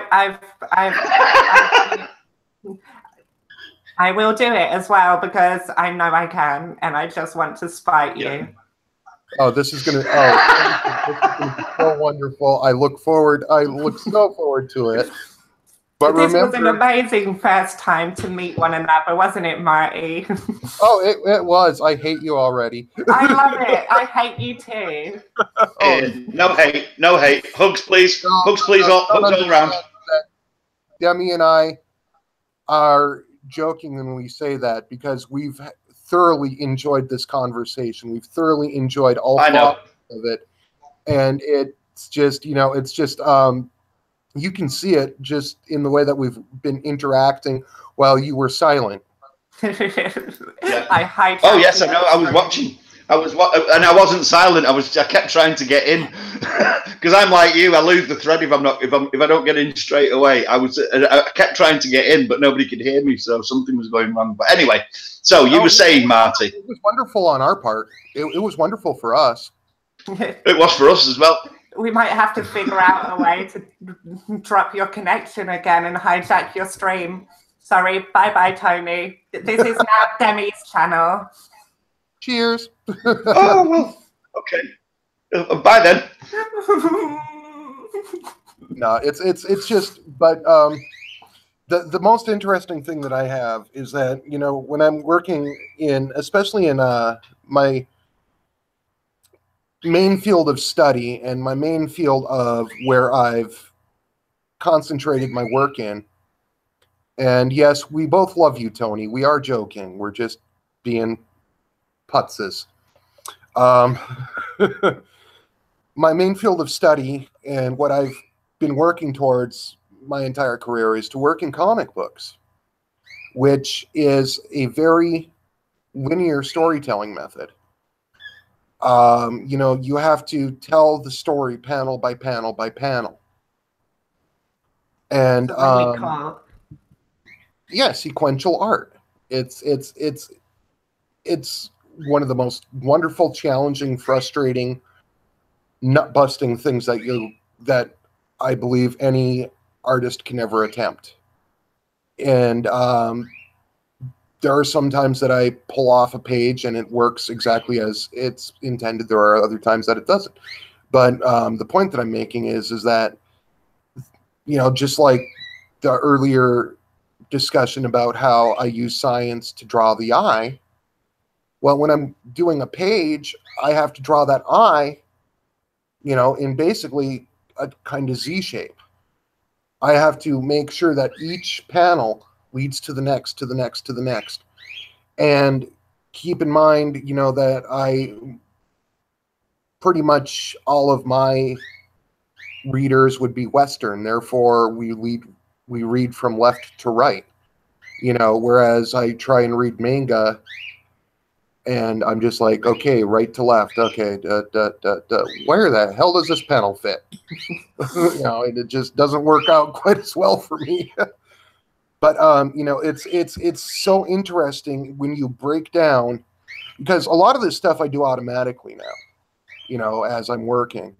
But when you break down the actual science of it and the science of drawing the eye to a different focal point in each panel, yet making that panel part of the entire narrative of the page, it's one of the most intriguing things in the world to me. I mean, other people, and that's why I like, you know, having this kind of a stream of consciousness conversation, is because, you know, I can talk about this stuff and, you know, y'all have to listen to me because I didn't promise on any particular subject.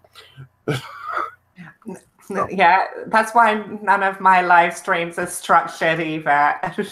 Yeah, it's much more interesting to see what direction the conversation will go in. But to get onto what you were saying about kind of organizing a page or a scene so that the readers will interpret it in the way it's intended, I definitely do think there's a science of art. You can tell that just by studying art. You can tell that there are different techniques you can use that are just almost objectively better to most viewers. And that's just statistical. It's not like technically objective, but statistically objective. Mm-hmm. So I do agree. I just think the lines become blurry when we talk about the art of the science of art and the science of any other traditional scientific field. Oh, absolutely. And this is again why I say that they're on parallel tracks. Okay. Are you beginning to get more of an idea of what I mean by parallel tracks as we discuss? Yeah, that they resemble one another, but they're not on the same line. They're very, very similar. And I mean, even in doing the comic books and stuff, you know, you start with an idea. And when you're trying to come up with an idea of how to tell a story, sometimes you want to experiment. So you form an idea, you form your hypothesis, then you do your research to see how other people pulled it off or if anybody even tried it. There was an experiment done in the early 2000s. It was a Flash comic called Broken Saints.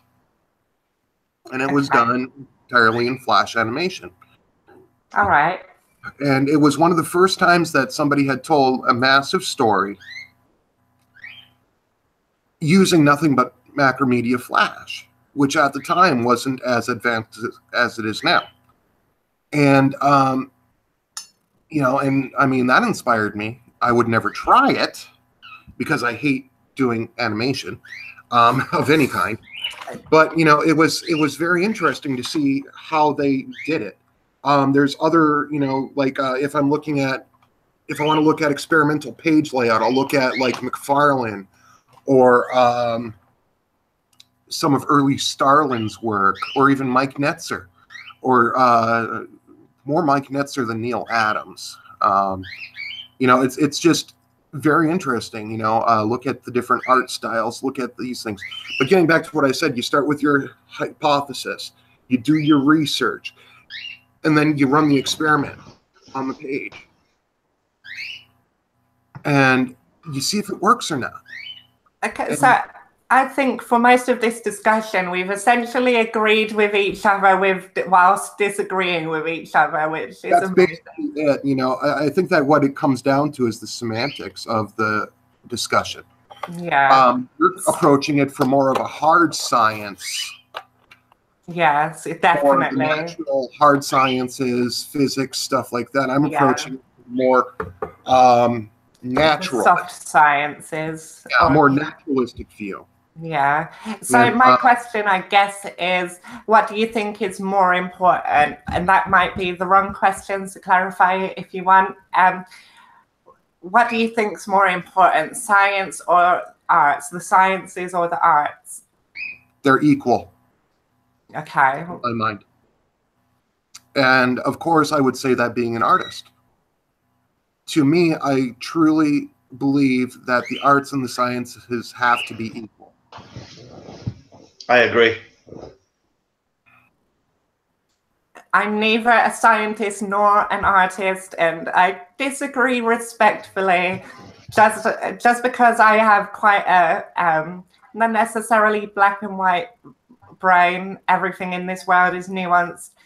But I from a subjective perspective, from my opinion, when I look at the arts and the contributions that arts has made to our society, in my opinion, they pale in comparison to the contribution the hard sciences have made to our society.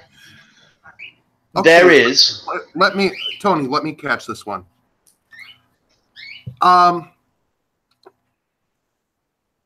I would submit to you that your interests lie more in the direction of the hard sciences. Therefore, that colors your particular view. Whereas, that would be an accurate assessment, yeah. Yeah. Whereas, if you have a society that is nothing but hard science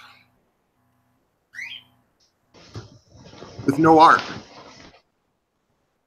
you're going to have a dead society.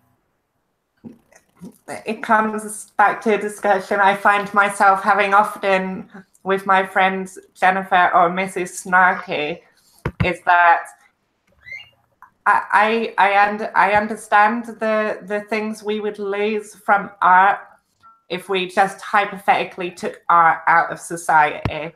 I understand what we would lose and the impact that would have, but so let's look at it this way. Hypothetically, if we could take all art out of society, would that have more of a negative effect on our society than if we took all of science out of our society? Yes. So you believe that... No, not more. And equally bad. Okay. Negative effect. And how would you explain that? Because one can't exist without the other. They have to both be there for society to flourish. Yeah, I would say. No. Okay. I need to step away for about like 5 minutes here.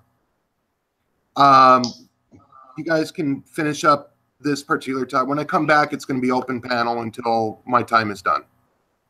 So. Okay, so we can just say it's open panel now, which answers a question that somebody who's just asked in the Hangout chat. So here's what I would say, and this is why I was trying to make the point earlier on. I would say they're the same thing. I would say that there's no difference between them. The output we might be able to classify the output as different, but in actual fact, they're the same thing. And Marty raised a really interesting point earlier on when he was talking about Da Vinci, because Da Vinci was an artist, but he was also an engineer, and it was his art studies that led to a lot of his engineering. So, for example, he built he designed flying machines. They were never built, as far as we can tell, but he designed lots of flying machines and things like that. And all of that came about from wanting to improve his art. So he went out and he studied things like the shapes of birds' wings and watched birds in flight. And he kind of watched water flowing. He gave, I once wrote an article for a science writing competition about Leonardo da Vinci, and it talked about all of the contributions that he made, and that he actually, believe it or not, came up with the first rudimentary theory of plate tectonics. And this is 600, this is centuries ago, but something that wasn't even accepted until 30 years ago, even 30, 40 years ago. But all of it was driven by the same thing. He just had a curiosity. He wanted to improve his art. He did the best anatomical drawings we've ever seen up until, sort of 200 years ago. Stuff that wasn't superseded until now. He designed, for example, the lock mechanism that they used on the Panama Canal, which was built on last century, was based on the studies of Leonardo da Vinci in hydrodynamics and fluid dynamics. So I think that, of course, he was a special case. In that he had just had such a broad area of interest that he seemed to touch everything. But in reality, I don't think you can separate them. I think all intellectual processes are essentially the same thing, and I think art is an intellectual process, and science is an intellectual process, and logic and mathematics and philosophy, and it's all one. I struggle to separate them. I suppose it's because I have fingers in all of these pies as well, and maybe that's just because of the way I think about things. But I think of them all as being the same process. Does that make sense? It makes sense. I'm going to say I'm going to explain. I'm going to clarify why I think it makes sense to you, so you don't think I'm just saying it makes sense. And then I'm going to say why I don't agree with it, because you might just take it as me saying, oh, I understand you, and I completely didn't. I already know why you don't agree, Demi. No. I already know why you don't agree. Okay. It's because you're Demi, and disagreeing is what you do. Yeah. Yeah. You are correct there, Tony. But I can second that. I've dealt with her for an hour now. Yep. No. Yeah, I've dealt with her for about 7 or 8 hours now in total. So you're making me clarify that. I don't ever think I'm right. I never go into a discussion thinking I'm right. I just try to. No. I try to touch upon points that I find in the discussion. If that's just me being right because I just happen to always be right, then okay. Yeah, no, one of the things I've admired about you through all our interactions, Demi, is that you probe, you ask intelligent questions, you take on board what's being said, and you think very carefully about what that means. And actually, that is philosophy. That's what doing philosophy is all about. So you're saying that the reason you feel science and art are essentially the same thing is because you feel like they're driven by essentially the same processes, and that would be pretty much. Inspiration to discover more, and that leads to X discovery. So in the case of Leonardo da Vinci, he wanted to discover how to draw birds better. So he went and learned more about birds, and that led to knowing more about aerodynamics. I think that I wouldn't necessarily say it's driven toward a particular end, but it's really about how we think about things, and that's what it boils down to for me, and that's really kind of where I'm coming from. Okay, so would you say I understand your position enough to combat it to how I reasonably well, yes. Okay, so then I think that although that does make sense and it follows logically, it's consistent, everything in the universe can be boiled down to basic actions. And therefore, we can say everything in the universe is the same. I could just say everything is technically just actions, and everything is technically taking actions. Therefore, everything's the same. And I'd like to touch on what you were talking about. It's about the output of the scenario or the given method. It's more what we're focusing on, because yeah, technically me lifting my arm up and pressing my trigger finger is the same as shooting someone. They're the same action. They have a different consequence and they have a different result. Yes. Yeah, I mean, and in actual fact, I would say, and I have said this, that every single process in the universe is one process. It's the increase of entropy. Everything that happens is just about increasing entropy. But when we're talking about a situation on a humanistic term, and I completely agree with you, Tony, if we're going to try and define everything in the universe, probably the best definition is entropy. But when we're talking in humanistic terms, and we're talking in a way that a human perceives society and the world, we don't perceive it in that way. We normally, in my opinion, and you can combat me on this, perceive it by the actions resulted from an action or the consequences of a given action. Yeah, and I think you're right. I think that and that's really what it boils down to. We have to separate the process from the output of the process, and the output of the process is what's distinct. The process itself is the same. There are different aspects of it. And of course, some artists are going to be very scientific in their approach. Some artists will go and do all of the learning. Will go and learn all of the different ways of mixing tempera paint or whatever. You know, they will go and learn all of the technical aspects and output. But the fact is that you can still have an output without doing all of that. Again, Da Vinci designed a whole new method of mixing tempera that's kind of become a standard, because he did what I can't remember what the painting was. No doubt Marty will be able to tell him. But when he was in his master's apprentice, and he painted these two incidental figures in the painting, and you look at the painting and you forget the rest of the painting. All you see is these two figures that they just jump off the canvas at you. And from there, you know, his master, I can't remember, what was his master, Nokia or something like that? No, that's pasta. But his master said, I am no longer the master. I can teach him nothing further, because he'd surpassed just in these two figures, two incidental figures in a broader painting by a master.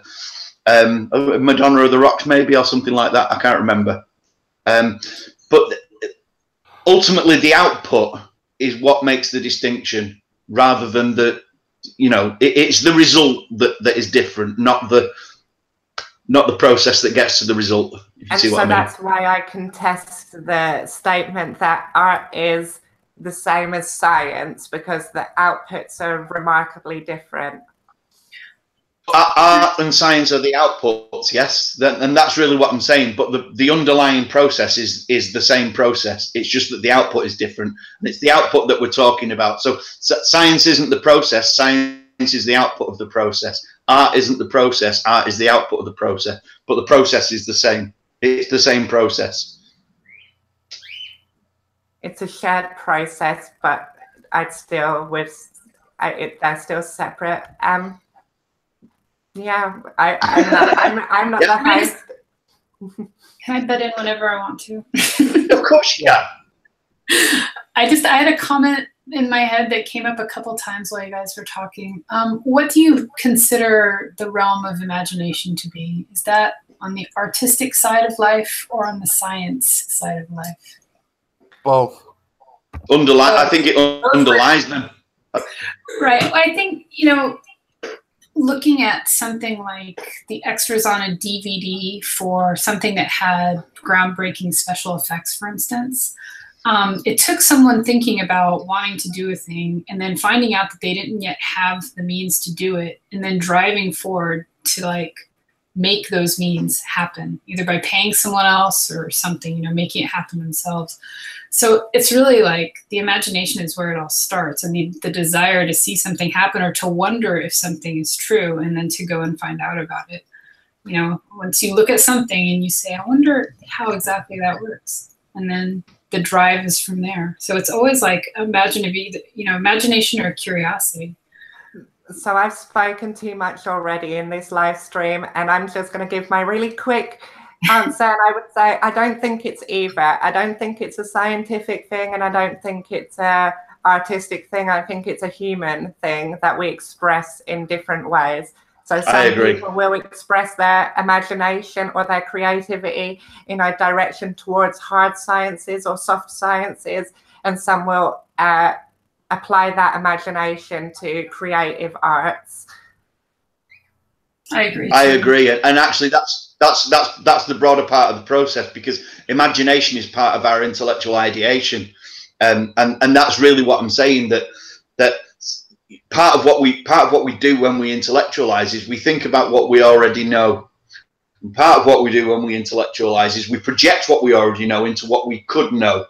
And if you think about it, that's what we're doing when we're making art. But that is pretty much the definition of doing science. You take what we know, you build a hypothesis about things that we'll observe in the future. That's the imagination part. The other imagination part is the bit where you design and say, what is it that, what are the consequences of this if it turns out to be true, and how can we make an experiment that can test that? And that is really where it all comes together. So these are all, so when you kind of sit down and you draw the parallels, you find out that actually they're doing the same thing. They're just working in very, very slightly different realms. When I'm composing music, for example, I could just sit there and bash keys on a keyboard or you know, smash out chords on a guitar. But even smashing out chords on a guitar, I'm using prior knowledge, but I'm projecting that prior knowledge into the future and using imagination to come up with something that's not been done before. And that's all you're doing with science. It's all the same. Okay, there was a comment in the YouTube chat that the objectives of art and science are different. I'm going to answer this from an artist perspective. From my perspective, the ultimate, it really depends on, you really have to get down into the nitty gritty, but ultimately it's the objective of art and science to me is to transcend where we are at the moment, to increase our knowledge or increase our understanding. And in that way, they are similar. I'm going to say that it's not a yes or no question. It's not a question of art and science are ultimately different objectives, or it really depends on the situation. Yeah. I mean, it's absolutely when you boil it down all the way. I personally think, but this is just a muggle's perspective, I think science is there to progress us and make society, make everyday living for a human easier. And I think art does that, but in a different way.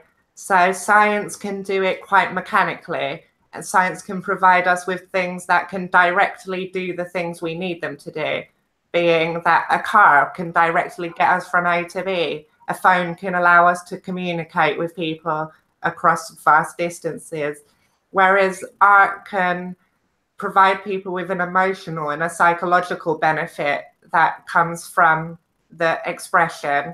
And so they're both trying to make our lives easier, but they both do it in a different way. Exactly, which is right back to the ultimately they're similar. But you have to boil it down to this. You'd have to go in a moment by moment comparison to see which way it goes. But objectively, well, no, nothing's objective, everything's subjective. Ultimately, yeah, that was a big statement, Martin. Down, girl. It wasn't just a big statement, it was categorically false. I don't care. My subjective view of that matter is I don't give a rat's behind.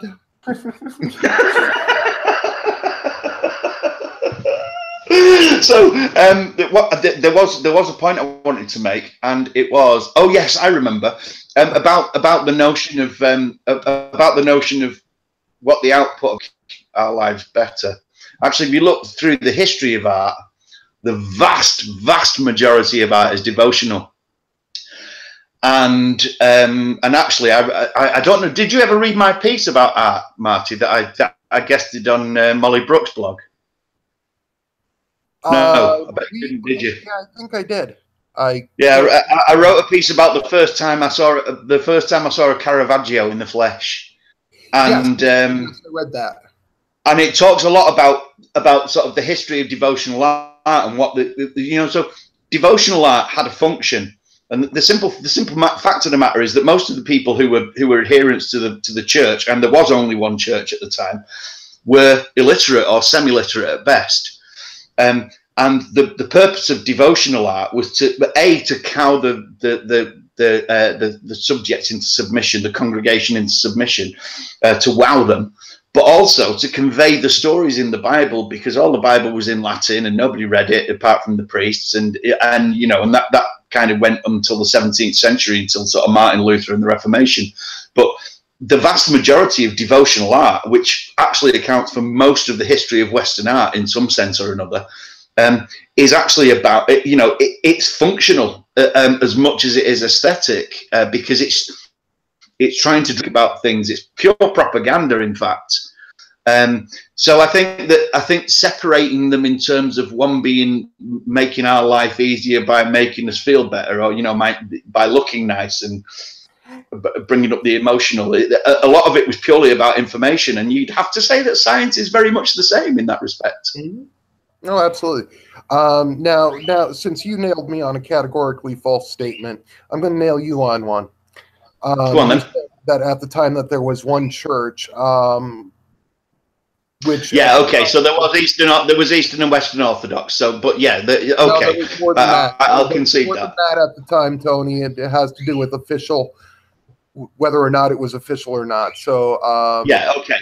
There was a lot of paganistic beliefs as well that were just not accepted as religions. So, but we're talking about church, which is a Christian thing. Well, this is just my petty revenge. That's all. That's fair enough. You can have your petty revenge. I just saw in the side chat, Martin was like, one church, that's categorically false. Categorically false as stated. Yes. Yeah, absolutely. I concede that point. Yep. You'll never get me not admitting when I'm wrong. Hey, it's not often. It's not often that I can say that to you, Tony. So you'll probably find that if you look really carefully, you'll find many places where I'm wrong. I only ever say what I think. I never state anything as fact unless I can actually demonstrate it to be fact, because that's where you run into problems with people like Demi, because if you say something that you can't demonstrate to be fact, she'll rip the crap out of you, even when you know it's fact. Or even when you present something as a hypothesis, like that humans are a neotenic species, You know, she'll just rip the crap out of you for an hour on a stream, and all you've done is say, aren't axolotls. no, they aren't. But and I never said that we were, and I never said that they were a neotenic species. But it's a hypothesis. And look, can I just say that we've gone for an hour and 20 minutes without mentioning something, and my wonderful friend Mrs. Snarky's just said something in the chat. Hugs, everybody, hug now. Hug. Sending my virtual hugs. Hugs to everybody. Oh, I see Diana sent Snarky 5 hearts. That'll work. Plenty of hearts, plenty of hugs. Don't forget, people, this is the Quantum Hug experience, the Quantum Hug Initiative. Get those virtual hugs out there. Hug the world all at once with one hug. Yep, and the only thing that will be inconvenienced, oh my God, I just realized I know that we're inconveniencing quite a few right now, are electrons. Yeah. Yes, indeed. Especially considering that the bulk of our signal right now is being handled through fiber optics.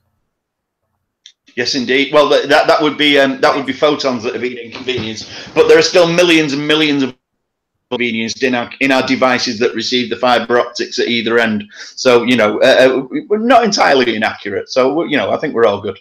Yep. Yeah, because this was the point I made to Tony when he brought up our heated discussion on the Quantum Hug Initiative. I'm not going to do air quotes. That's a bitchy thing.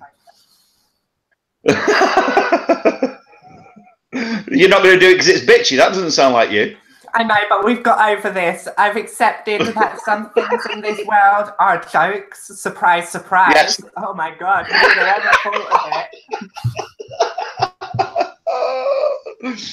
Oh, yes.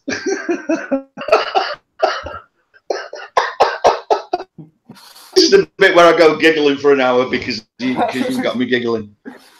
And this is the bit where it's just like, Tony, do I need to get the cattle prod? No, we've already discussed the cattle prod, Marty, and you know that that's just going to encourage me. I tell you, you just keep getting the charge out of the situation. Absolutely. Deary me, Marty, how many hearts are you going to put in one post? So to come full circle and to get us back on track for a conversation, or we're just going to be chit-chatting. When you joined this discussion, Marty, you mentioned that you were having a discussion about the brain in the vat discussion. Well, you were having the brain in the vat discussion.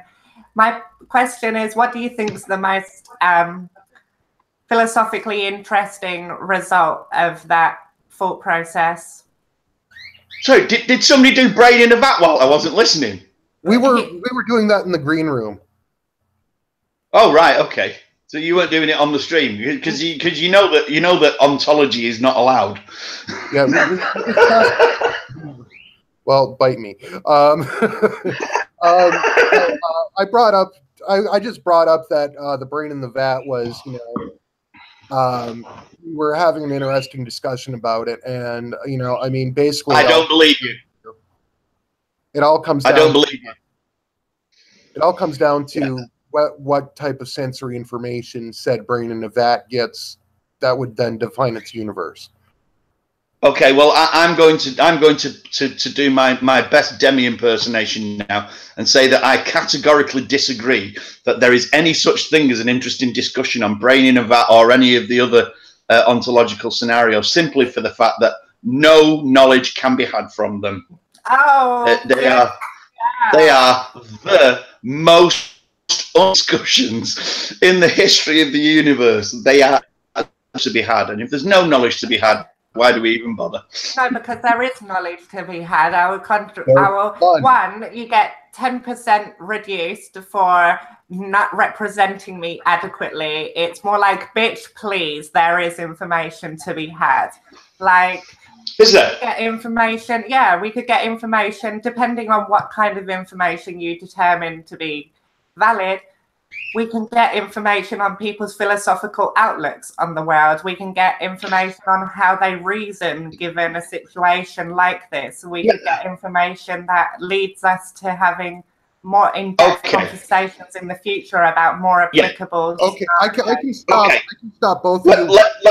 Let me qualify my position then, because it's slightly more nuanced than I put it. I put it in a very Demi-like fashion, but actually my position is slightly more nuanced than that, which is that ontology has its place. It can be useful to formulate an ontology. So, for example, quantum mechanics has many ontologies. From a scientific perspective, they're almost entirely useless. But what an ontology can do for you is it can raise interesting questions that might reflect back on what you can know. You can never confirm or falsify an ontology completely.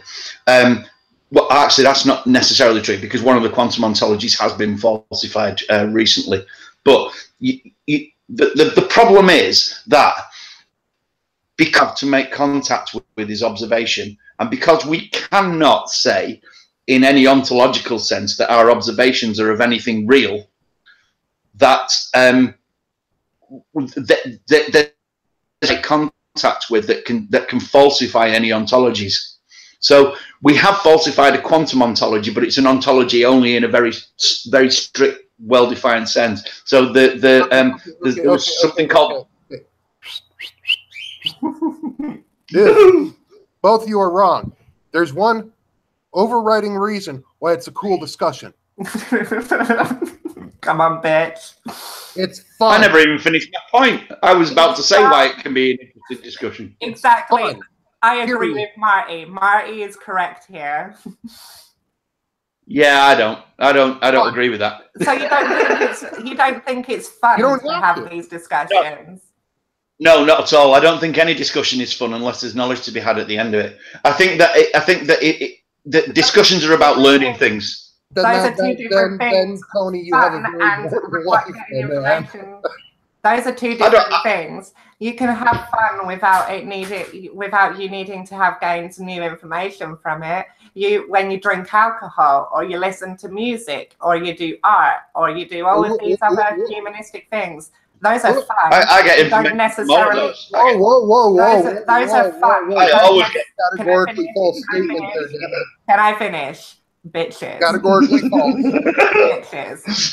Those things can be fun, but they don't necessarily lead to new information. So, bitch, please.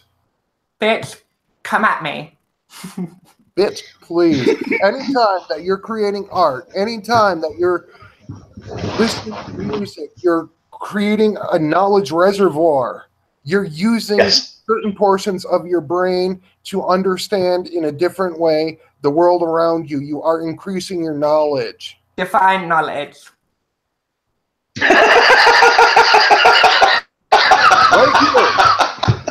Right here. Right here. Oh, cool. Wait, let me see that nail again. Okay. Say something so that you pop up. Okay, there we go. Oh man, that is beautiful. That is Thank cool. you. That is cool. I like that. that. I am so glad that that's on your middle finger. I know, purposefully. Yep, that is perfect. Man, that is great, and that also increased my knowledge about you. It wasn't just fun. Yeah. No. Okay, so that's the thing. Define knowledge. So, hang on. There was a point. There was a point that I was almost finished making before Marty interrupted me. There is one really useful thing that you can do with ontology, and one of the things that scientists do is they ask what if questions. Because when you ask what if questions, you actually end up looking at things from a different perspective. So, for example, take water being flat, yeah? So, water finds its level. So, this is a statement that we can make about it. But if you reverse that question and ask a what if question and say, what if water didn't find its level and you could pile it up? And that leads to all sorts of different questions about how the hows and whys of water finding its level. Now, questions like that, thought experiments, what if this were the case? What would that mean? And what possible implications could there be? Those are useful. And those are fun. They are pretty much, for me, the only use for ontology. So we can look at, you know, and I was about to bring up the quantum ontologies because they're the ones that I've studied a lot and can make contact with. So there's one called the de Broglie-Bohm pilot wave ontology, which basically says that every particle has an attendant wave, and that so that essentially each particle has a wave component. And that it's the wave that goes through the other slit while the particle's going through the one slit in the double slit experiment. That has actually been falsified now. But it was an ontology about the underlying nature of quantum mechanics, not necessarily the broader underlying of reality.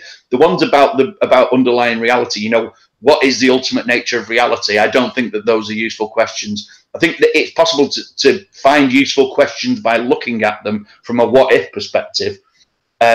But I don't find discussions of ontology fun. I suppose because I've spent 20 years discussing this crap with various people who adhere to specific ontologies and will apologize for them in the way that creationists will apologize for Noah's Ark, and all the fun was just taken out of the discussion for me. So possibly that's colored my attitude a little bit, but I just don't find them.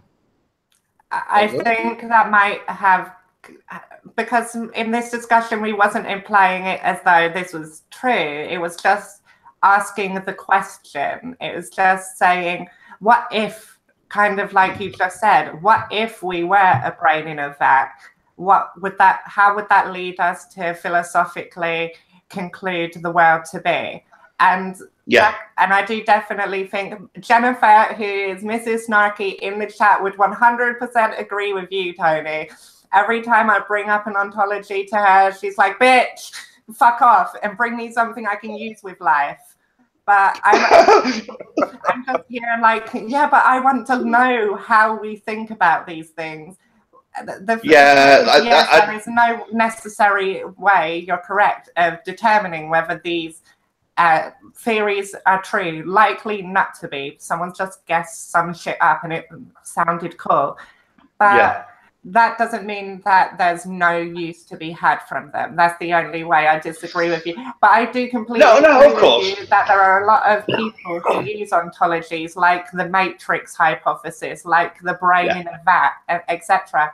They hold to these things like religions. But just because these people exist, that shouldn't exclude us from being able to ask these questions.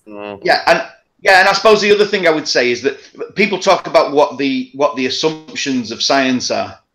This is a discussion that comes up an awful lot. You know, the science must assume this. So for me, having studied this for many years, for more than 20 years now, spent a lot of time doing a lot of thinking and reading about philosophy of science. And by the way, Demi, you're going to hate this, but you're a philosopher of science as well. But anyway, point being that the point being that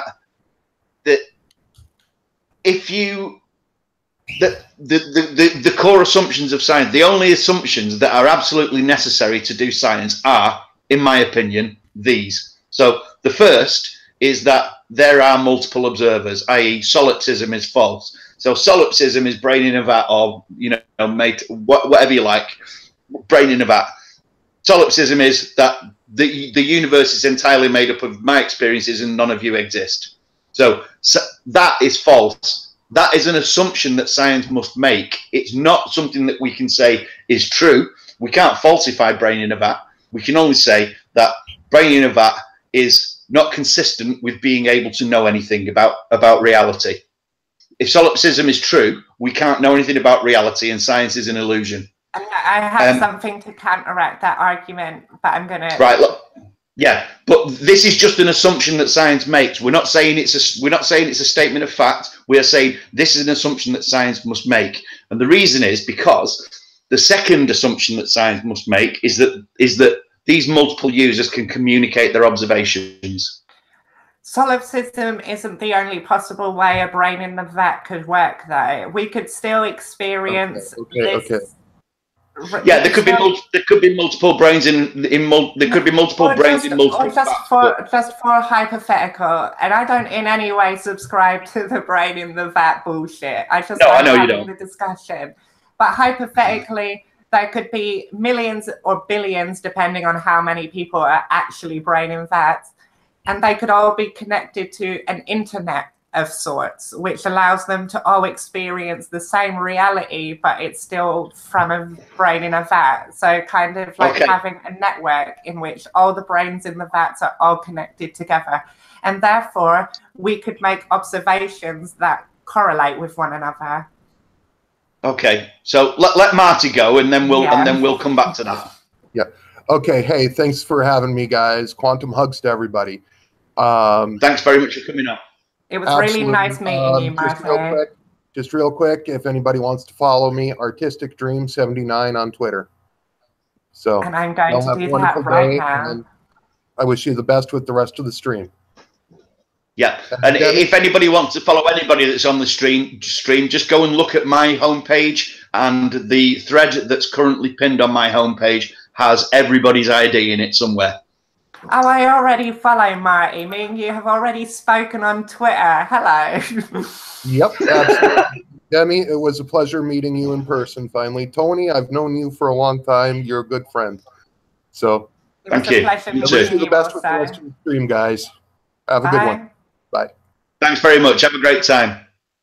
So, brain in a vat. So, so these are the assumptions that we have to make, that we are not brains in vats, but science is not consistent with solipsism. So yeah, brain in vat, solipsism is one outcome. So we have to say, as an assumption, that solipsism is false. Solipsism could be true. It could be that this is an accurate reflection of reality. But if science is, in order for us to do science, we have to say solipsism is false. And the reason for that is that science is an intersubjective discipline. It means that we look at things, and different observers communicate their observations, and that's how we come to consensus on what reality is telling us. So they're the first two assumptions of science. The third assumption is that contradictions can't obtain. And that's it. There are no further assumptions necessary in science. So if anybody ever says science has to assume no God, or science has to assume X and all of this, it's all complete nonsense. Those are the only assumptions that science has to make. See, the only thing I would disagree with out of those assumptions, but I'm not a scientist, I'm not smart enough to disagree with them, but I would say the only one I question is the contradictions ones. Just for example, the quantum wave particle duality, that seems to be a contradiction, and it's not necessarily. So I think the contradiction ones is a bit questionable to me, but so that also comes back to the solipsism thing you've said. I can explain why that's not a contradiction in really simple terms that you'll understand. Okay, go ahead. Okay, so wave particle duality. The common conception of wave particle duality is that for instance, an electron is both a wave and a particle. Yes, is that your understanding? No. That's the common conception, but it's not. Okay, so what's your understanding? What's your understanding of wave particle duality? So we're going to talk about an electron, because let's take an electron as an example. Okay, so electron, for example, it's explained as both a particle and a wave, but it's not either or. That's just a way that scientists conceptualize the idea to be able to explain it, but it's something entirely different from both of those. Actually, I've just realized you and I had a very long conversation about this, didn't we? Yeah. On a previous stream on your channel. So yes. So the idea is that it's not that an electron is both a particle and a wave. That is the common conception, but that is false. And we know this because a wave is distributed. Let me work out what's the best way to phrase this. So a wave is distributed. A wave is distributed, and a particle is chunky. So an electron is not distributed, but it interferes with itself. Yeah, so waves interfere, particles are chunky. An electron is chunky and it interferes with itself. So the fact is, it's neither a wave nor a particle. It's It's an electron. It's something completely different from either. So there's no contradiction. It's just that when we look at these things in certain ways, we see behaviors that we associate with waves, or we see behaviors that we associate with electrons, with particles. I guess my point was that certain experiments, like the double slit experiment, for example, can lead to results that imply contradictory states. Yes, but when you understand the underlying reality, there isn't actually a contradiction, is what we're saying. Yeah. But I wasn't trying to go onto a tangent about quantum mechanics, because we will do this forever, Tony. It's me and you. Yes. We'll keep coming back to quantum mechanics as well, as you well know. Yeah. But what I was saying is that we can still have the universe as we know it, as science has come to understand it, and still be a brain in a vat. That is still something that isn't necessarily ruled out by science. That's true. No, that's true. But the thing is that, and this is the problem, that if solipsism is true, all of that knowledge is an illusion. Science is an illusion. So we would still come to the same scientific conclusions if solipsism were true, but they wouldn't actually be knowledge. There would be no science. It wouldn't really be science. It'd be the illusion of science only, because the reality out there that we're making these observations about isn't there. It's all inside. Yeah. So solipsism must be false in order for us to be able to do science. That's an assumption, though. Do you see what I'm saying? All you've really done is this kind of discredited solipsism, brain in a vat argument. But what about the hypothesis that I put forth of, or the thought experiment? Hypothesis is too strong of a word. The thought experiment I put forth for lots of brains in vats being connected by an internet that would allow for us to experience the same reality. Yes, so that's matrix, and that's not solipsism. So yes, you're right that matrix and solipsism are different things. So what you're talking about is essentially the matrix, but the single brain in the vat, that's solipsism. The idea that the entire universe only exists in my brain, that it's just thought processes that are going on in my brain, that has to be false for science to be possible. Science could be possible, or rather, the brain in the vat would still have to be, science would still be somewhat impossible in terms of it being observing anything about reality. But the simple fact is that solipsism being false is the only ontological assumption that science has to make. There are no other ontological assumptions. We can't falsify that assumption, but science must make that assumption in order to proceed. Yeah? Yeah, I didn't deny that. So let's move from the singular brain in the vat to the matrix, the matrix version. You're just determined to pin me down to talking ontologies for the rest of the hour, aren't you? That's really what's going on, even though I've said, I loathe it. Yeah, because I feel like there are definitely valid discussions to have, but we can move. Let's just move on. No, it's fine. If it was anyone else, I'd say no, but because it's you, I'll happily entertain the discussion until... Yeah, we've only got 15 minutes before Dr. Carrier anyway, I think, haven't we? Is he next? I wouldn't know. I only knew this was starting 4 minutes before I joined. So no. Next up should be fun. Next up, you will really enjoy. I only knew I was doing. Yeah, I can hear you echoing. No. Next up should be fun. Next up, you will. That's Kat.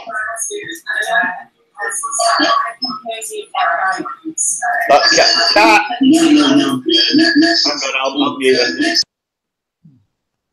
Oh.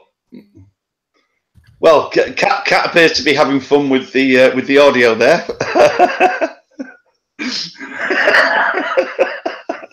So go on. My voice as it is, let alone to hear it echoed back to me 4 times through a different speaker. Anyway. Okay, let's get off of the ontologies because I do agree they're pretty useless. It's just that I was pushing your buttons because you made a massive statement and I disagree with it. But let's move on. Okay. So, wormholes.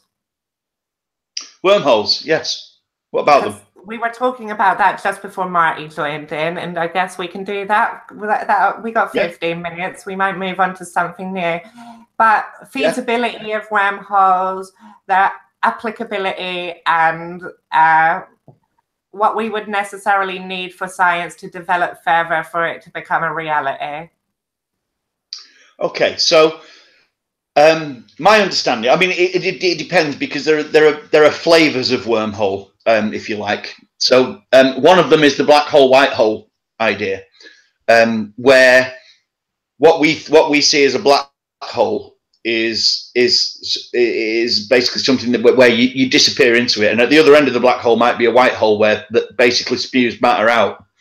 I don't think it's. I think that's complete nonsense, if I'm honest. Because if there were something that was spewing things out, we would see it. We'd be able to observe it somewhere. Okay, so really weird anecdote I'm going to add to this. I remember when I was first learning about black holes, and you won't ever stop learning about black holes because they don't make no sense. They're like the biggest, scariest enigma of our fucking universe so far.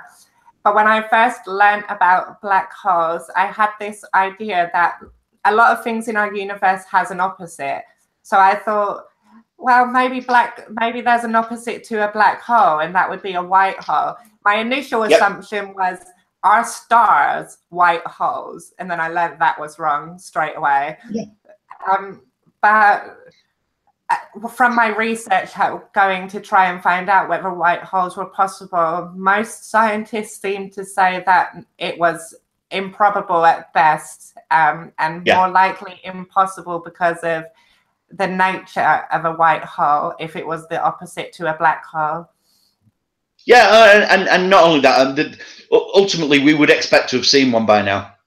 You know, we can see 13 billion light years in every direction, and we would expect at some point to have encountered something that's spewing matter out, and we haven't.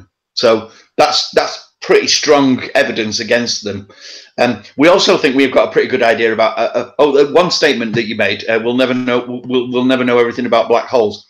Could be wrong, and that's because of what's been going on in the last couple of years, especially since the first observations at LIGO, where we've actually got.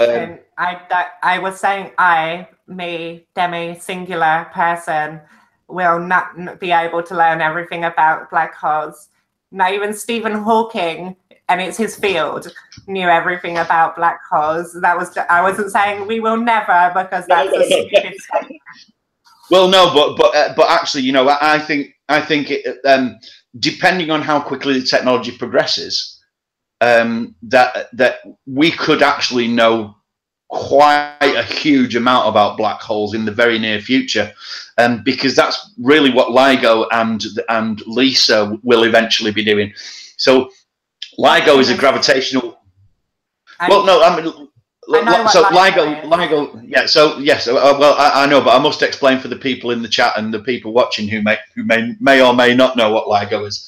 So LIGO is a gravitational wave observatory, and it basically works by the same process by which we ruled out the luminiferous ether in 1887, where basically a laser is fired down, it's split, and then it's fired down an L-shaped contraption with the beam split going down each arm and then coming back, and then being measured when it comes back. And if they interfere with each other, if the returning beams interfere with each other, then it means that one of them's traveled a different distance, it's slightly out of phase, and we get the same thing that we get in the double slit experiment. So by measuring these differences, we can actually see what's going on out there. Gravitational, so basically space stretches and squeezes as gravitational waves pass, and it makes the length of the distance different. So with that, once we refine the technology, and of course we're at very, very early days, and it's really difficult to say how quickly the technology will progress. We've only, you know, we're less than 2 years since our first observation, but if this progresses, it gives us a whole new way of looking at the universe, because we don't need photons to go and see. So it's possible that we can actually see inside a black hole using gravitational wave observatories. Agreed, but I still think it's being highly optimistic to say anytime in the foreseeable future, because one, the technology is at no state to accommodate such a use, and two, the reason I say it's optimistic is because, just like nearly anything in science, whenever we discover more about something that is such an enigma, it normally leads to many more questions than answers. Of course. And that's why I'm saying it's a bit optimistic to assume, even with the progressions of gravitational imagery, I guess would be a good way of putting it. That's still a bit optimistic to say we'll know all we can know about black holes by time we've got that stuff, because I feel like it's highly likely we'll just open up 700 more questions about black holes and why they shouldn't fit into our universe. Yeah, and I did only say we may. It was, it wasn't a statement about what's coming. It's purely about what may. We have the potential now. We have a new technology, a completely new way of looking at the universe. That if projections work well, then at some point in the future we should be able to map the universe using gravitational waves the way we do now with photons. It's very, very early days. It is. Tony probably has better citations to provide for this than I do, but I can give Tony. I learn all of my information through informative science videos because I don't read very much. So I can provide people with a really short video explaining how crazy this really could be if it can be applied in the way that we hope. And the technology could literally allow for us to look inside a black hole. Like, what the actual fuck? Yeah. And the great thing is that, because we can't even see a black hole today, and with all of our technologies and everything, all we can see is the effects of a black hole, not an actual black hole. We can just see the effects. Yeah, but we know they're there. Yeah. Yeah, we do know they're there, and we can see the effects on the orbits of stars as well, because we can see massive stars orbiting galactic centers, and they're orbiting such a tiny space at such a massive rate of speed that only something of the mass of a black hole, a supermassive black hole, in fact, could possibly be keeping those stars in their orbits, unless our understanding of gravity is completely wrong. And it's entirely possible that our understanding of gravity is wrong. That might be why we've got dark matter and dark energy that we don't know yet. Our understanding of gravity is not exactly the most understood field. There are a lot of inconsistencies, should we say, that come from our models of science of gravity. Yeah. So it's quite and actually indeed. And actually, there's a physicist called Mike McCulloch who you can find on Twitter, MC McCulloch, who has a model that removes dark matter and dark energy. There are problems with it, but actually, it's consistent with observation of most things. There is baryon and acoustic oscillations from the early universe and some other technical shit. Stuff from the cosmic microwave background still require explanation. Aside from this, but his model is basically just about quantized inertia. So there is a model out there that refutes an awful lot of stuff about general relativity if the model turns out to be correct. So we may well be wrong about gravity. General relativity's done really, really well, but then Newtonian gravity stood for 250 years and was validated up the jacksie for all of that time. And everybody thought, you're never going to move Newton's law of gravity, and it turned out that it was completely wrong. So, I don't want to make this statement, but when we were talking about supermassive black holes in the center of galaxies, it reminded us of our own galaxy, the Milky Way galaxy. And yes. The amount of light our planet receives is probably a big factor to how, maybe not, that was a big statement. Okay, it's a factor at the very least into how life originated on this planet. at the very least, we needed the sun to allow for such life to happen. But when we move closer and closer to the center of our galaxy, the star to space ratio, I guess, is the way that I would put it. It's not a scientific term. It's much smaller. There are so many more stars in the inner parts of our galaxy than the outer part in which we live.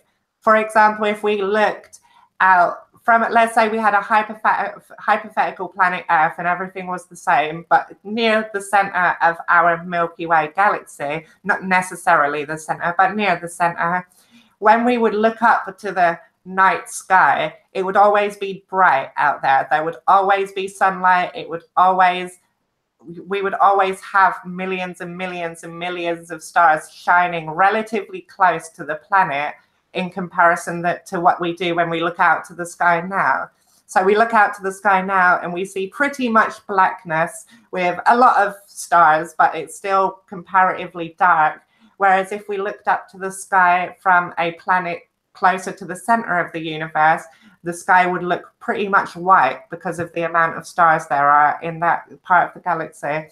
So the long-winded explanation for me to come to this was, do you think it's more or less likely for life to arise the closer in on our galaxy that we get, given how drastically different the environment is? Yeah, I think we get all sorts of problems when we talk about whether life is possible, because again, we're always going to be making some assumptions, and you know, as I said earlier, when, you know, the central question of philosophy is how to identify presupposition failure, and this is one of those areas where our presuppositions have repeatedly been shown to be wrong. And I think that before we're finished, we'll find out that a lot more of them turn out to be wrong as well. So, for example, we thought that life could only exist within a narrow range of temperatures, but even here on Earth, we've found tardigrades that can exist at both extremes that we can see. They can exist almost down to absolute zero. You can freeze them. You know, we always have to be careful to be examining our assumptions and saying, you know, that we might be wrong about this. So whether or not life is possible out there, you and I have discussed previously that amino acids have been found in space. We've observed amino acids we've observed signatures of amino acids in the tails of comets. So, you know, and those are at ridiculously low temperatures. It's going to be really difficult, to be honest, to sort of pin anything down. I'm reluctant really to say anything about the possibility of life out there. I think it incredibly unlikely that there isn't life out there in the universe. I think it would be a mistake really to try and make any categorical assertions about it, but I think it's highly unlikely. And that's exactly why I said this is a stupid statement, because like you said, when we've made assertions about what we need for life, we've been proven to be wrong in those assumptions and assertions. So to make the claim, I just thought it's a weird idea. One, to picture yourself stood on a planet that looks up to a night sky which is completely lit up by billions and billions of stars that look all connected to each other from your... Oh, lost you. Am I alive? Okay, go on you, or is it just me that we've lost? I hear her. Who's gone silent? It's you. I can hear him, but I can hear you too, but he can't hear you all of a sudden. That's odd. Hello? Can you hear me, Tony? I don't think he can hear anything. Well, Demi seems to be talking. Have I gone missing? Yeah. Yes. So I'm going to continue my thing just while we get over this technical blip. Oh, there's Rachel. It makes it go a little bit smoother. So yeah, the whole point of that question was just thinking about the role that our sun impacts in our existence and the possibility for life to arrive on our planet. And being in the center of a galaxy, there'll be a lot more exposure to different suns, and I was just wondering what the possible impact of that could be.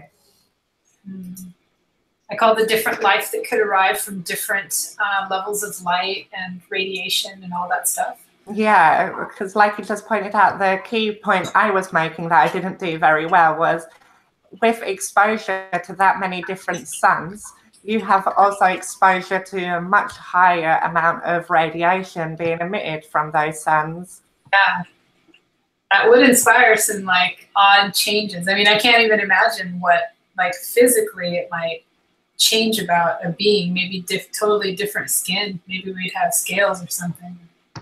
Maybe we would find a way to synthesize radiation into nutrients because it's in abundance. I don't know if that's even possible, though. That was just me using science fiction. Maybe we'd synthesize light like plants do or something. Who knows? Maybe we'd have a use for the radiation. That's the thing. We don't actually have like enough light to rely on it for photosynthesis on a massive biological level. But maybe if we had an abundance, like in the scenario I've explained, it would be more feasible for a large organism to have photosynthesis. Yeah, I wonder if Tony has got his problem ironed out.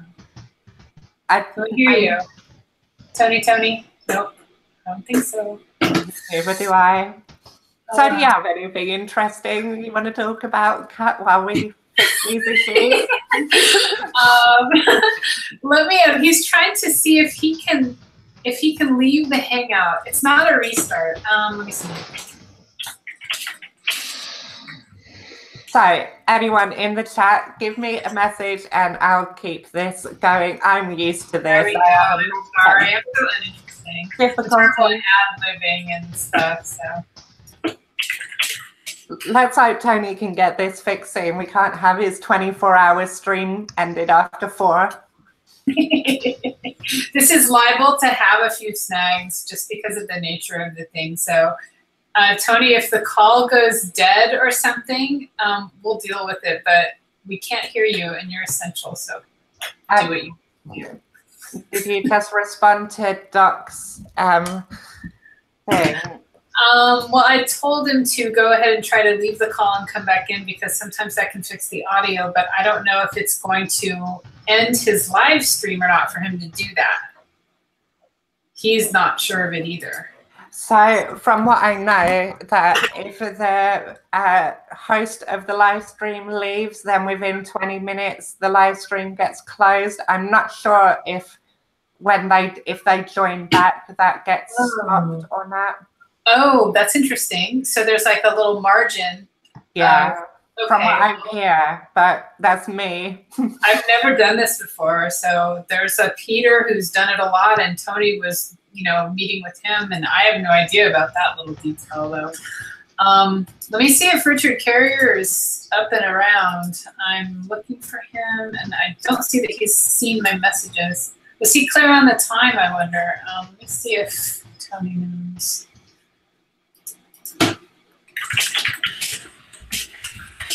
If we can bring Rachel and Godless Cranium on, and I'll try and carry this for them until Tony gets back. That's my job, after all. Let me see if I can get them both in here.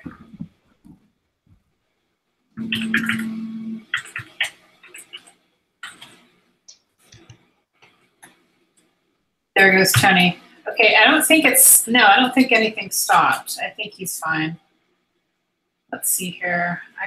I guess I'm not following Godless Cranium yet. Blasphemy. No. Okay. Let's see if we can hear Tony now. Are you alive, Tony? He's not alive. Oh no. Okay. He's resurrected once. You're only allowed one miracle in the human race. So okay. Looks like Richard Carrier got my message. So now I just have to communicate with Rachel. Oh wait, no. Rachel was the next slot, right? Richard's next. Okay. I think. I don't know the slots. Okay, let's just get him in there then. Okay, he saw my link. He should be here any second, hopefully. So,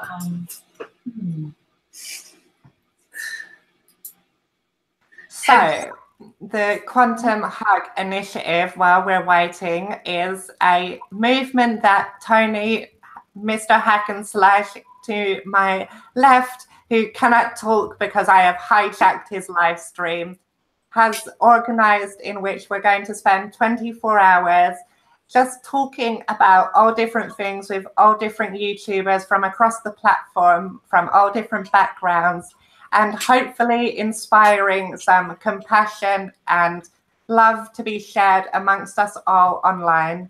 That's from what I've gathered from it.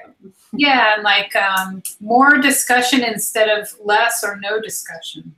You know, contact and exposure and talking about ideas and examining them. Promoting understanding, right? Are really important, especially in 2018 when it's my way or the highway with a lot of people. Right, and like, I don't know, there was a feeling a few years ago where it started to feel like every little thing, every decision that you made about something became a political, you know, it could be reduced to a political statement on some level. Where you eat, where you drink or buy your food or your coffee or whatever, where you entertain yourself. Like I know someone who expressly will not, this is a fundamentalist Christian person that I sometimes can have constructive discussions with. Sometimes, yeah. He won't do any Disney stuff, like no movies and no trips to Disneyland for his kids, who are all grown now, but they grew up with that because he disagreed with their leniency on anything having to do with gay rights or gay visibility. Or gay visibility, you know, like any support for a homosexual lifestyle, according to him, was promotion of it, not just tolerance. It was promotion of it. And so he saw that as an evil thing. And so it just became like a political statement, this thing that other people would just think, oh, well, let's go to Disneyland and have a fun time, or let's go see this new movie or buy it or whatever. For him, it comes down to like this, I don't know, it just started to feel tense, like for everything. And now I think it is kind of that way. Like, you know what I mean? Like depending on what companies support now, what media and how truthful that media is. And I think it's kind of a good thing because it's making people think about their choices and what information they're giving themselves, and also spreading around. But it's also, it creates a lot of tension.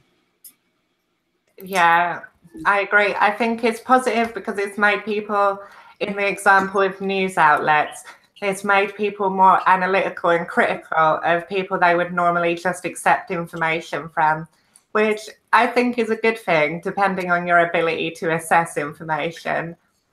But I do agree with you. I think, like, if a organization, let's use the LGBT example since that's already been used. If an organization takes a pro-LGBT stance, it's seen as an opposition to anyone else with a different opinion. And the same the other way, if an organization takes an anti-LGBT stance, it's then making a political decision for the opposition.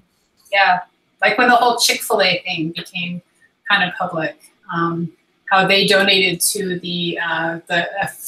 some family rights organizations. They call them family rights organizations that were specifically anti-gay, you know, as far as their church outlook, and they had maybe some kind of camps or programs to pray away the gay or that kind of thing. Yeah. They, you know, promoted hate basically and intolerance, and we don't go there anymore because of that. I know it seems like a dumb small thing, but I don't know if it is. You know what I mean? Because I think there's levels to it all. Like when we speak about these things, it's quite easy to lose the nuance. Like there are some cases in which someone might make a political statement and that doesn't really warrant any big reaction from anyone. It's just an opinion. And then there are cases in which these people actively fund people that negatively impact other members of our society. And that's where I draw the line. If you're actively funding people to negatively impact other members of our society, then I'm not going to give you the money to help fund that. Yeah, exactly. I mean, I guess it feels small, but maybe collectively that's how I need to think about that kind of thing. But then, you know, it seems a shame also that things have come to that level where it's where it is, you know, lots of things have become a political statement, like whether or not you eat meat, or a person eats meat, or is a vegetarian versus vegan. There's like arguments all around the table for why you should or shouldn't be one or the other, or not even just one or the other. There's like a multitude of choices. Everything becomes a moral decision. And these things just kind of further push people against making what we consider to be a moral decision.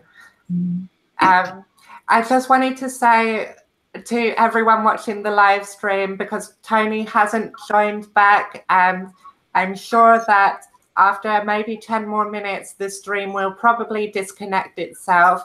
So please bear with us. If Tony doesn't come back before this ends, I'm sure he will have another live stream up and we will have this back to normal. Until then, stick by, because we might have this resolved. Let me see if this has audio. Hold on a sec. It's back to normal. Until then, stick. Oh, God. Good one. She's a professional. She muted herself. I just hear myself. I'm like, oh, my God, bitch.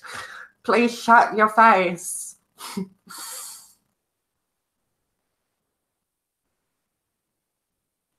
I think Tony needs a quantum hug right now.